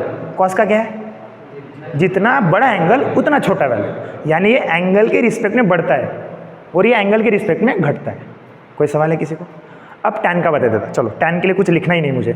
अपना ऐसा पंजा आगे पकड़ो, लेफ्ट वाला राइट वाला नहीं, सब बाएं हाथ का खेल है, ठीक। बाकी तो डायलॉग आपको पता है आप बताओ। हाँ जैसे फॉर एग्जांपल सभी एंगल आपको पता हो गए, छोटी उंगली तो 0, फिर ऑर्डर लगा दो 90 तक। 0 क्या होता है 30, 45, 90, सॉरी 60, 90 बराबर है। मैं कोई भी एक एंगल डिसाइड करता, फॉर एग्जांपल मुझे निकालना है 60 डिग्री पे, और कौन सा 60 निकालना है, tan 60। तो tan 60 की उंगली को ऐसे छुपा देने का, या फिर कहीं भी करो, इसको नोट डाउन, मतलब ध्यान में रखो कि यह बाई 60 वाला है। राइट वाली उंगलियों का रूट अपॉन लेफ्ट वाली उंगलियों का रूट। तो नहीं रुको थोड़ा आराम से, √3। पहली बार भाव ने सही आंसर दिया बड़ी खुशी की बात है। हाँ तो देखो इधर ये 60 है, ये 60 है ना, तो राइट में कितनी उंगलियां हैं आपके? अरे भाई ऐसा होगा ना आपका हाथ, तो 3 उंगलियां डिवाइड बाई 1, √1 क्या होता है 1, और ये क्या होगा √3, यानी tan 60 है √3। अब बताओ डब्बा याद करोगे कि हाथ देखोगे? अब बताओ ईमानदारी से, अगर गलती से मान लो पूछ लिया तो क्या करोगे आप? अब देखना हाथ, डायग्राम क्यों बनाना है अब अच्छा आप बनाओगे, ठीक है। तो अभी देखो ये मुझे क्यों जम रहा है, क्योंकि मैंने बहुत बार पढ़ा है, प्रैक्टिस की। आप लोग भी 2-4 बार लिख के देखना, आपको भी डब्बा या फिर डायग्राम भी नहीं बनाना पड़े। ऐसे दिमाग में उंगलियां आ जानी चाहिए, जैसे आँख बंद करो भाई लेफ्ट हैंड आ रहा है, उसका वाला नहीं अपना वाला, ठीक है। हाँ याद आना चाहिए, ठीक है। हाँ कोई डाउट है किसी को? हाँ आगे बढ़े। हाँ अब चलो, तो what is the formula for work? Force into displacement into cos theta. फिर ये थीटा क्या है, तो थीटा है एंगल किसके बीच का, फोर्स एंड डिस्प्लेसमेंट के बीच। अब सर ऐसा भी होता है क्या? हाँ होता है, एंगल पे भी चीज़ें डिपेंड करती है। कैसे सुनिए, जैसे देखो थोड़ा ध्यान से देखना, मैंने क्या किया, ये एक ऑब्जेक्ट है, हाँ ये डिस्प्लेसमेंट ऐसे कर रहा है, मतलब कि टेबल है ऐसे, थोड़ा ध्यान से सुनिए, ये टेबल है, इसको मैंने फोर्स ऐसा लगाया, ठीक है। उसके बाद देखो नेक्स्ट, ठीक है। हाँ cos 0 कितना होता है 1, वेरी गुड, सब लोग भूल गए। फिर से cos 0 कितना होता है 1, cos 30 हाँ कितना होता है, cos 30 कितना होता है √3/2। अरे भाई एंगल छोटा वैल्यू बड़ा, याद करो ना, एंगल छोटा वैल्यू बड़ा। cos 0 एंगल छोटा है ना, तो वैल्यू सबसे बड़ा 1, फिर उसको डिसेंडिंग ऑर्डर में लगाते जाओ, √3/2, 1/2, 1/√2, ऐसा क्या 1/√2, 1/2 एंड 0। फिर से भूल गए cos 0 कितना होता है 1 होता है। cos 30, एक ईमानदारी से बात बताओ, क्या फॉर्मूले में cos दिख रहा है? तो क्या ये नहीं होना चाहिए, cos को वैल्यू याद होनी चाहिए? अभी ईमानदारी से बताओ, होना चाहिए कि नहीं होना चाहिए? नहीं है आप लोगों को, मतलब हम लेवल मैच नहीं कर सकते बाकी बच्चों की। फिर से एक बार, cos 0 कितना होता है 1, cos 30 पक्का। कैसे याद किया? क्योंकि अगर एंगल छोटा है तो वैल्यू बड़ा है, सबसे बड़ा वैल्यू 1 है इस केस में। तो cos 0 कौन सा, क्या बेटा? हाँ तो भाई अब देख, हम 12वीं का या फिर इंजीनियरिंग का फिजिक्स नहीं पढ़ रहे, यहाँ पे एक्चुअली फोर्स डॉट प्रोडक्ट वो अलग चीज़ है, वो अलग लेवल की बात है, वो हम बाद में समझें। हमें करना है NTPC, हमें करना है ग्रेड 3, हमें करना है ग्रेड 1, हमें करना है ये सब, मतलब ग्रुप 2 के लेवल की एग्जाम करनी है, ठीक है। मैं यहाँ पे डॉट प्रोडक्ट और क्रॉस प्रोडक्ट पढ़ाने लगा तो फिर क्या होगा, ये जेई वाला, अरे हाँ इसीलिए तो कूद रहा है भाई। अब फिर तो तेरे को सारे एंगल याद होने चाहिए भाई, हाँ इसीलिए बोल रहा, बोल क्यों रहा है इतना, ये हम नहीं बोल रहे थे ठीक है। हाँ ठीक है, अब देख मैं तेरे को क्रॉस प्रोडक्ट डॉट पर पूरा पढ़ा देता, मुझे कोई दिक्कत नहीं, लेकिन ये सब फिर ये बोलेंगे काय को आया है, कॉम्पिटिटिव है बेटा, इसमें कुछ नहीं देखा जाता, हमें आंसर से मतलब है, बराबर है कि नहीं? हमें आंसर से, चाहे कैसी भी आ जाए आंसर चाहिए अपने को। कौन देखता है, कोई बच्चे ने अंधी तुक्का करके सारे सही करके आ गए और आप इतना पढ़ के बस 10 सही करके आ गए, कौन सही हो गया? जो तुक्के मारे वो सही हो गया ना, क्योंकि इसमें क्या होता है, जीत गया नहीं तो जीत गया, नहीं तो हार गया। जेई में क्या है, थोड़ा अलग लेवल है, तो वो लेवल हम नहीं पकड़ सकते, गरीब लोग हैं हम लोग, ठीक है। एक और बात, कितने लोग इंजीनियर हैं यहाँ पे? बेटा हम सब, हाँ एक मिनट सुन रहे भाई, मैं भी इंजीनियर हूँ, ठीक है। और देख जेई को मुझे जेई 2000 पास को में 2013 में जेई को मुझे 60 परसेंटाइल था, उस जमाने में 60 परसेंटाइल। और कुछ बताओ डॉट और क्रॉस के बारे में, ठीक है ना, सॉरी ठीक है आगे बढ़ते हैं। हाँ तो देखो बेटा अब एक बात बताइए, एक बात बताओ, ऑब्जेक्ट ऐसे जाएगा ना, चाहे आप कैसे भी फोर्स लगाओ इसको। अब मुझे बताइए कि अगर मैं इस लाइन को जोड़ देता हूँ ऐसे, तो एक्चुअली फोर्स ऐसा है ना इसका, है कि नहीं? अरे भाई ऐसा आएगा ना सीधी लाइन, लेकिन डिस्प्लेसमेंट ऐसे कर रहा हूँ, ऑब्जेक्ट बन रहा है, एंगल बन रहा है कि नहीं बन रहा है? अब मैंने क्या किया, इस ऑब्जेक्ट को ऐसे फोर्स लगाया और ऑब्जेक्ट भी ऐसे जा रहा है, दोनों लाइन कैसी है? पैरेलल। और बताओ पैरेलल में एंगल कितना होता है? 0 डिग्री होता है। फिर से गलत आंसर दे दिया, 0 डिग्री। दो लाइन अगर पैरेलल है तो एंगल कितना होगा? 0 डिग्री। अरे कैसे बताओ मैं आपको, जैसे फॉर एग्जांपल, जैसे ये चीज़, ये दो चीज़, ये है अपने पास दो चीज़ें। एक बात बताओ, ये ऐसे जुड़े हुए हैं, हाँ, एक में एक से पीछे आपको दिखेंगे नहीं, ऐसा मान, ये दिख नहीं रहा आपको, ये शायद पीछे का चीज़ आपको दिख नहीं रहा होगा, तो दोनों लाइन पैरेलल है एक्चुअली। कितना एंगल है? 0। जैसे जैसे मैं ऐसे बढ़ाऊंगा आपको दिखने लगेगा, यानी एंगल बनता जा रहा है। तो ये है पैरेलल, ये क्या है? पैरेलल। और पैरेलल में एंगल कितना होता है? 0। परपेंडिकुलर में 90। तो वो बातें छोड़ो, ये छोटे छोटे बच्चों की बातें, आप बड़े हो गए और हमें उस बात पे डिस्कस ही नहीं करना है, ठीक है। हमें जाना है अपने फॉर्मूले को समझना है, बस एक बार समझ लो, फिर याद नहीं करना है आपको। अब एक बात बताइए, मतलब आपको ये तो समझ में आया कि भाई एंगल होता है कहीं ना कहीं, किसके फॉर्मूले में? वर्क के फॉर्मूले में। और कुछ कौन सा एंगल होगा? कॉस का एंगल होगा। इस वजह से हमारा डिस्कशन ट्रिग्नोमेट्री की तरफ बढ़ गया था। अब देखो आगे क्या हो रहा है। अब बताइए मुझे, सिंपल सी बात है, चलो थीटा का वैल्यू अगर 90 है, थीटा का वैल्यू क्या है? 90, तो बताओ फॉर्मूले का आंसर कितना आएगा? चलो छोड़ो, कुछ नहीं हो सकता आप लोगों का, आगे बढ़ेंगे, ठीक है। मैं और बेसिक से बढ़ाता हूँ। अभी देखो बेटा, वर्क जो है वो अलग अलग टाइप का होता है। कौन से सुनिए। जैसे सबसे पहला वर्क होता है पॉजिटिव वर्क। कैसे बता रहा हूँ, सुनो। एक ऑब्जेक्ट है, प्लीज़ ध्यान से सुनिए। ये ऐसे ऑब्जेक्ट को मैं ऐसे फोर्स लगा रहा हूँ और ऐसा डिस्प्लेसमेंट है। दोनों लाइन कैसी दिख रही? पैरेलल दिख रही, परपेंडिकुलर दिख रही? हाँ, मतलब मेरा डायग्राम बनाना अगर थोड़ा रफ होगा, लेकिन दोनों का डायरेक्शन में एक ही डायरेक्शन में बता दिया, तो ऐसे में एंगल बनता है 0 डिग्री। कितना डिग्री? 0। यानी यहाँ पे थीटा का वैल्यू होगा 0 डिग्री। थीटा का वैल्यू क्या होगा? 0। अब देखो वर्क के फॉर्मूले सब कुछ पुट करो। वर्क बराबर force into displacement into cos 0। बताओ कॉस 0 अभी याद करवाया 1। Very good. अगर कॉस 0 की वैल्यू 1 है तो इसकी वैल्यू कितनी आएगी? 1। यानी वर्क का फॉर्मूला होगा फोर्स इंटू डिस्प्लेसमेंट। वर्क का फॉर्मूला क्या होगा? Force into displacement. लेकिन कब? जब दोनों का डायरेक्शन सेम होगा, यानी जिस डायरेक्शन में मैंने फोर्स लगाया उसी डायरेक्शन में ऑब्जेक्ट जाना चाहिए। उसको क्या बोलेंगे हम लोग? कि सेम डायरेक्शन है दोनों की।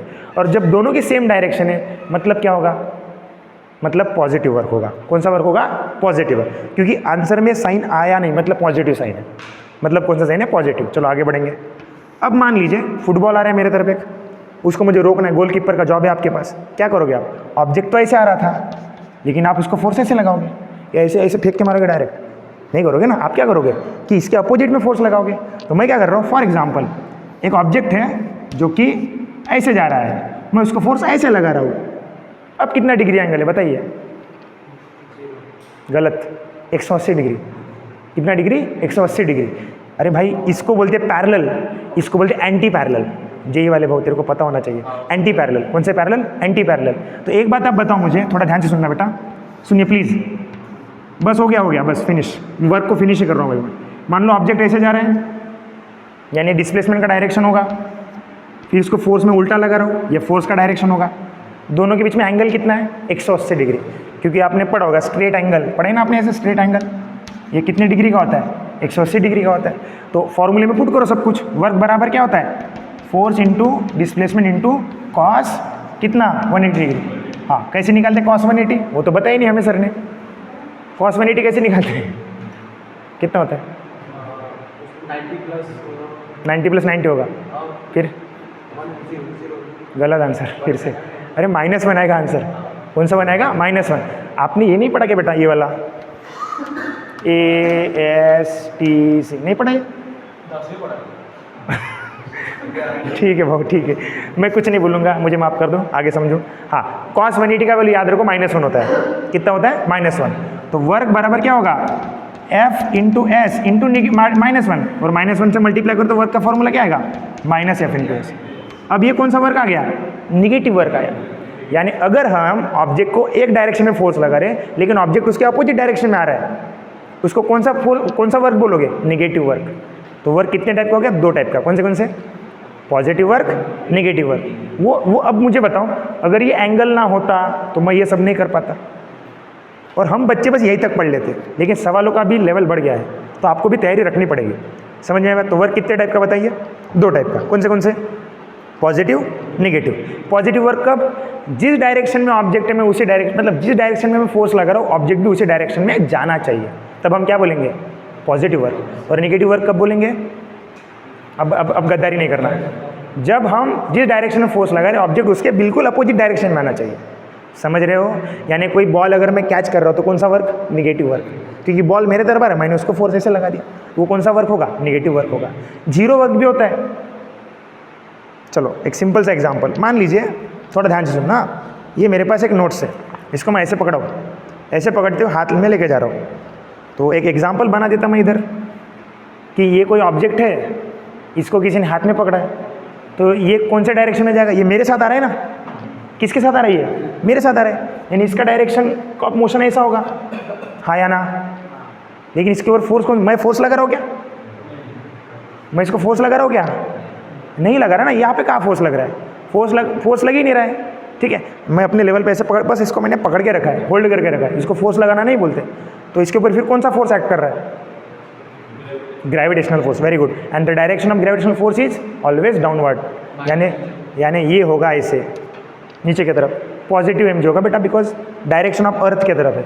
अगर उसका उल्टा होगा तो नेगेटिव एम जी होगा। हम ग्रेविटेशन में डिस्कस करेंगे। फिलहाल इतना याद रखो कि ऑब्जेक्ट का डायरेक्शन ऑफ मोशन ऐसा है, इधर जा रहा है, डिस्प्लेसमेंट, लेकिन फोर्स लग रहा है नीचे की तरफ। एंगल कितना बन रहा है? यानी थीटा का वैल्यू कितना होगा? 90। और अगर थीटा का वैल्यू 90 है तो बोलो, पुट करो फॉर्मूले में, W बराबर F into S into cos 90। And what is the value of cos 90? 0। और 0 इंटू एनीथिंग 0, यानी वर्क का आंसर कितना आया? 0। तो वर्क 3 टाइप का हो गया। अब कौन से? Positive work, negative work, zero work. और जीरो वर्क कब होगा? जब एंगल 90 होगा। अब बताओ, कोई इंसान बहुत भारी चीज़ें सर पे उठा के लाता है, कितना वर्क किया उसने? अब समझा क्यों? क्योंकि मैं यहाँ पे रख रहा हूँ उसको, ये तो इधर जा रहा है, बट एंगल ग्रेविटी लग रही है इधर, है ना ओनली। जैसे कोई इंसान बहुत भारी चीज़ें जैसे नीचे ग्राउंड फ्लोर से इधर मान लीजिए 10वें फ्लोर पे लेके गया, कितना वर्क किया उसने? अभी उठा के लेके जाए ना, उठा के लेके जाने में वर्क नहीं होता है। समझ रहे हो क्या? तो फिर वर्क कब होता है? तो इस 2 केस में। समझ रहे हो बात को? और कंडीशन होती है कौन सी? अगर मान लो मैं फोर्स लगा रहा हूँ, फोर्स तो है मेरे पास कुछ ना कुछ, लेकिन मैं डिस्प्लेसमेंट ऑब्जेक्ट का हो ही नहीं रहा है। जैसे मैं इस दीवार को फोर्स लगा रहा हूँ, लेकिन दीवार अपने जगह से हिल रही है क्या? तो इसका मतलब उस केस में भी वर्क 0 होगा आपका, क्योंकि उस केस में डिस्प्लेसमेंट 0 है। तो फिर पेपर में सवाल आता है, क्या आएगा? इनमें से ये कुछ लाइनें देंगे आपको और बोलेगा बताओ कौन से केस में वर्क की वैल्यू 0 होगी। तो आपको 2 चीज़ याद रखनी है। कौन सा केस? एक तो डिस्प्लेसमेंट 0 होना चाहिए, या तो एंगल 90 होना चाहिए। किस केस में नेगेटिव वर्क होगा? जब direction of displacement and direction of force क्या होंगे? अपोजिट होंगे। अब बताओ, याद करना है क्या आप लोगों को? याद करना है क्या? लिखना भी है? नहीं लिखना है, पूरा भेजे में जाना चाहिए अब। ठीक है, तो वर्क समझ में आया। और एक बात, वर्क का यूनिट बनाते हैं अभी। ठीक है, तो जनरली अभी इसी फॉर्मूले के साथ जाऊंगा, ऐसे मान के चलते पॉजिटिव वर्क हो रहा है, बाकी का तो आपको समझ में आ गया। चलो जल्दी से रफ कर देता। हाँ बताओ फटाफट, वर्क के बारे में क्या पढ़ा है मैंने? वर्क फॉर्मूला क्या होता है? वर्क का फॉर्मूला जल्दी बताओ। हाँ क्या होता है? Force into displacement into cos theta. Work के टाइप कितने हो गए? 3। कौन से? Positive, negative, 0। Positive, negative, 0। Positive कब होगा? When the direction of displacement of object and the direction of the force both are same, उसको क्या बोलेंगे हम लोग? Positive work. नेगेटिव वर्क क्या होगा? जब हमारा फोर्स का डायरेक्शन और उस ऑब्जेक्ट के आने का डायरेक्शन अपोजिट होगा, उसको हम क्या बोलेंगे? Negative work. और 0 वर्क 2 केस में होगा। कौन से? अगर क्या ऑब्जेक्ट का डिस्प्लेसमेंट 0 है, और दूसरा केस अगर एंगल 90 बना, तो कोई भी चीज़ सर पे उठा के लेके जाओ, हाथ में पकड़ के लेके जाओ, वर्क कितना हो रहा है? फिर वर्क करके लिए क्या करना पड़ेगा? ऐसे खींचून नेणं पडन त्याला, चल माझ्यासोबत तिकडं, वो अपना पता है ना एयरपोर्ट पे लेके जाते अपन बैग, वो है वर्क। किसी भी, हाँ ट्रॉली, हाँ मैं कहा एयरपोर्ट वाला इंसान, ठीक है, हाँ हमें माहित है घसरून जावा ठीक है, हाँ तो ट्रॉली लेके जाते हैं, तो ट्रॉली लेके जाना मतलब क्या होगा, वो वर्क होगा। लेकिन अगर उस ट्रॉली को हम उठा के लेके जा रहे हैं तो वर्क क्या होगा, जीरो। देखो उल्टा है ना, पूरा पूरा दिमाग हिल जाता है, भाई मैं इतना दूर से लेके आया सामान और तू बोल रहा है तूने कुछ भी काम नहीं किया, कितना खतरनाक मार खाएंगे अपन, है कि नहीं। तो ज़्यादा साइंस नहीं लगाना इधर उधर, हाँ पहले से बता रहा हूँ, बस याद रखो आप, पेपर के पुरता याद रखो, ठीक है। हाँ तो बताओ वर्क समझ में आया, चलो वर्क के बारे में और बातें करते हैं। वर्क जो है फॉर्मूला तो आपको समझ में आ गया, F इंटू साइन S, तो ये बस इतना ही पढ़ा देता मैं फिलहाल, बाकी तो आपको अच्छे से मैंने बता दिया। अब बताओ, अब यूनिट बनाते हैं। कौन बताएगा मुझे फोर्स का यूनिट? न्यूटन है या फिर क्या है, केजी मीटर पर सेकंड। हाँ तो जितने यूनिट फोर्स के बने उतने यूनिट आपके वर्क के भी बनेंगे। फिर एक होमवर्क भी दूंगा मैं छोटा सा आपको, ठीक है, सुनो अब कैसे, तो थोड़ा ध्यान से सुनना। मैं पहले ऐसे नॉर्मल ऐसा यूनिट बना देता, तो वो फोर्स का यूनिट क्या होता है, newton, and what is the unit of displacement, metre. तो याद रखना वर्क का यूनिट होता है न्यूटन मीटर। और दूसरा क्या होगा फिर, चलो फोर्स का आप, चलो मैं आपको डिटेल में बता देता हूँ। वर्क बराबर फोर्स का फॉर्मूला क्या पढ़ा अपने, एम ए, और ये एस मतलब क्या, डिस्प्लेसमेंट। फिर हमारे पास ए का भी फॉर्मूला है, क्या है बताओ, वी अपॉन टी, भूल गए क्या, V upon T into S. अब बताओ क्या फॉर्मूला बना, एम, हाँ वी एस अपॉन टी। अब हमारे पास वेलोसिटी का भी फॉर्मूला है, क्या है वेलोसिटी का formula, displacement upon time. Bore मत होना, याद होने वाला है, डोंट वरी, अभी बस मैं समझा रहा हूँ आपको। देखो बेटा हो क्या रहा है, हमने अब तक सही से नहीं पढ़ा है, हमें बस रटवाया गया, इस वजह से दिक्कत ये है, अदरवाइज़ दिक्कत की बात ही नहीं थी कुछ। कोचिंग की ज़रूरत नहीं रहती किसी को, अगर स्कूल अच्छे होते तो कोचिंग की ज़रूरत नहीं होती है। लेकिन कब तक, जब तक हमारी स्कूल अच्छी नहीं होती। नवोदय वाला बच्चा ट्यूशन ही नहीं लगाते ज़्यादा, ये ट्यूशन कौन लगाते, हम स्टेट बोर्ड वाले तिकडं CBSE वाले जे गावाखेड्यातले। बट बाकी जो नवोदय हो गए, जो सेंट्रल स्कूल हो गए, वो ट्यूशन कहाँ लगाते, नहीं लगाते हो, बहुत कम, रेयरली। जो बच्चा सच माँ बाप को लगता है कि चल फिर से एक बार वॉशिंग मशीन में डाल देते अपने बच्चे को, लेकिन याद रखना कोचिंग वही लगाते हैं जिनका स्कूल का सिस्टम बराबर नहीं है। हाँ चलो आगे सुनो, तो M V S upon T. तो देखो डब्लू का फॉर्मूला फिर से एक आगे मेरे पास, देखो ये एम जैसे का वैसा यानी मास, वी मतलब क्या होता है, वेलोसिटी। वेलोसिटी का फॉर्मूला क्या होता है, फिर से भूल गए, डिस्प्लेसमेंट अपॉन टाइम। तो एक काम कर देता, मैं यहाँ पे डिस्प्लेसमेंट लिख देता, ये एक और डिस्प्लेसमेंट और डिवाइड में टी इंटू टी। कुछ कन्फ्यूजन है तो बोलो अभी के अभी, क्योंकि v मतलब s बाई टी, बाकी का एम एस टी पहले से था, एम एस टी पहले से था, v के वजह से s अपॉन टी आया। नज़र हटी दुर्घटना घटी, अगर आप यहाँ पे ध्यान नहीं दोगे तो वैसे भी समझ में नहीं आने वाला कुछ। तो फॉर्मूला क्या बचा, w बराबर क्या आया, मास, क्या फंडामेंटल क्वांटिटी है, फिर से गद्दारी है, हाँ डिस्प्लेसमेंट, लेंथ क्या है, डिस्प्लेसमेंट है ना, नहीं ये बोल रहे एकदम खतरनाक, बेकार बताया, थोड़ा मजा लेना चाहिए था आप लोगों का। भाई डिस्प्लेसमेंट, डिस्टेंस, लेंथ तीनों एक ही होता है। तो डिस्प्लेसमेंट भी कौन सी क्वांटिटी है, फंडामेंटल। तो एस इंटू एस क्या होगा, एस स्क्वायर, और टी इंटू टू क्या होगा, टी स्क्वायर। तो ये भी फॉर्मूला कभी कभी पेपर में पूछ लेता है आपसे, हमें तो बस ये पता है।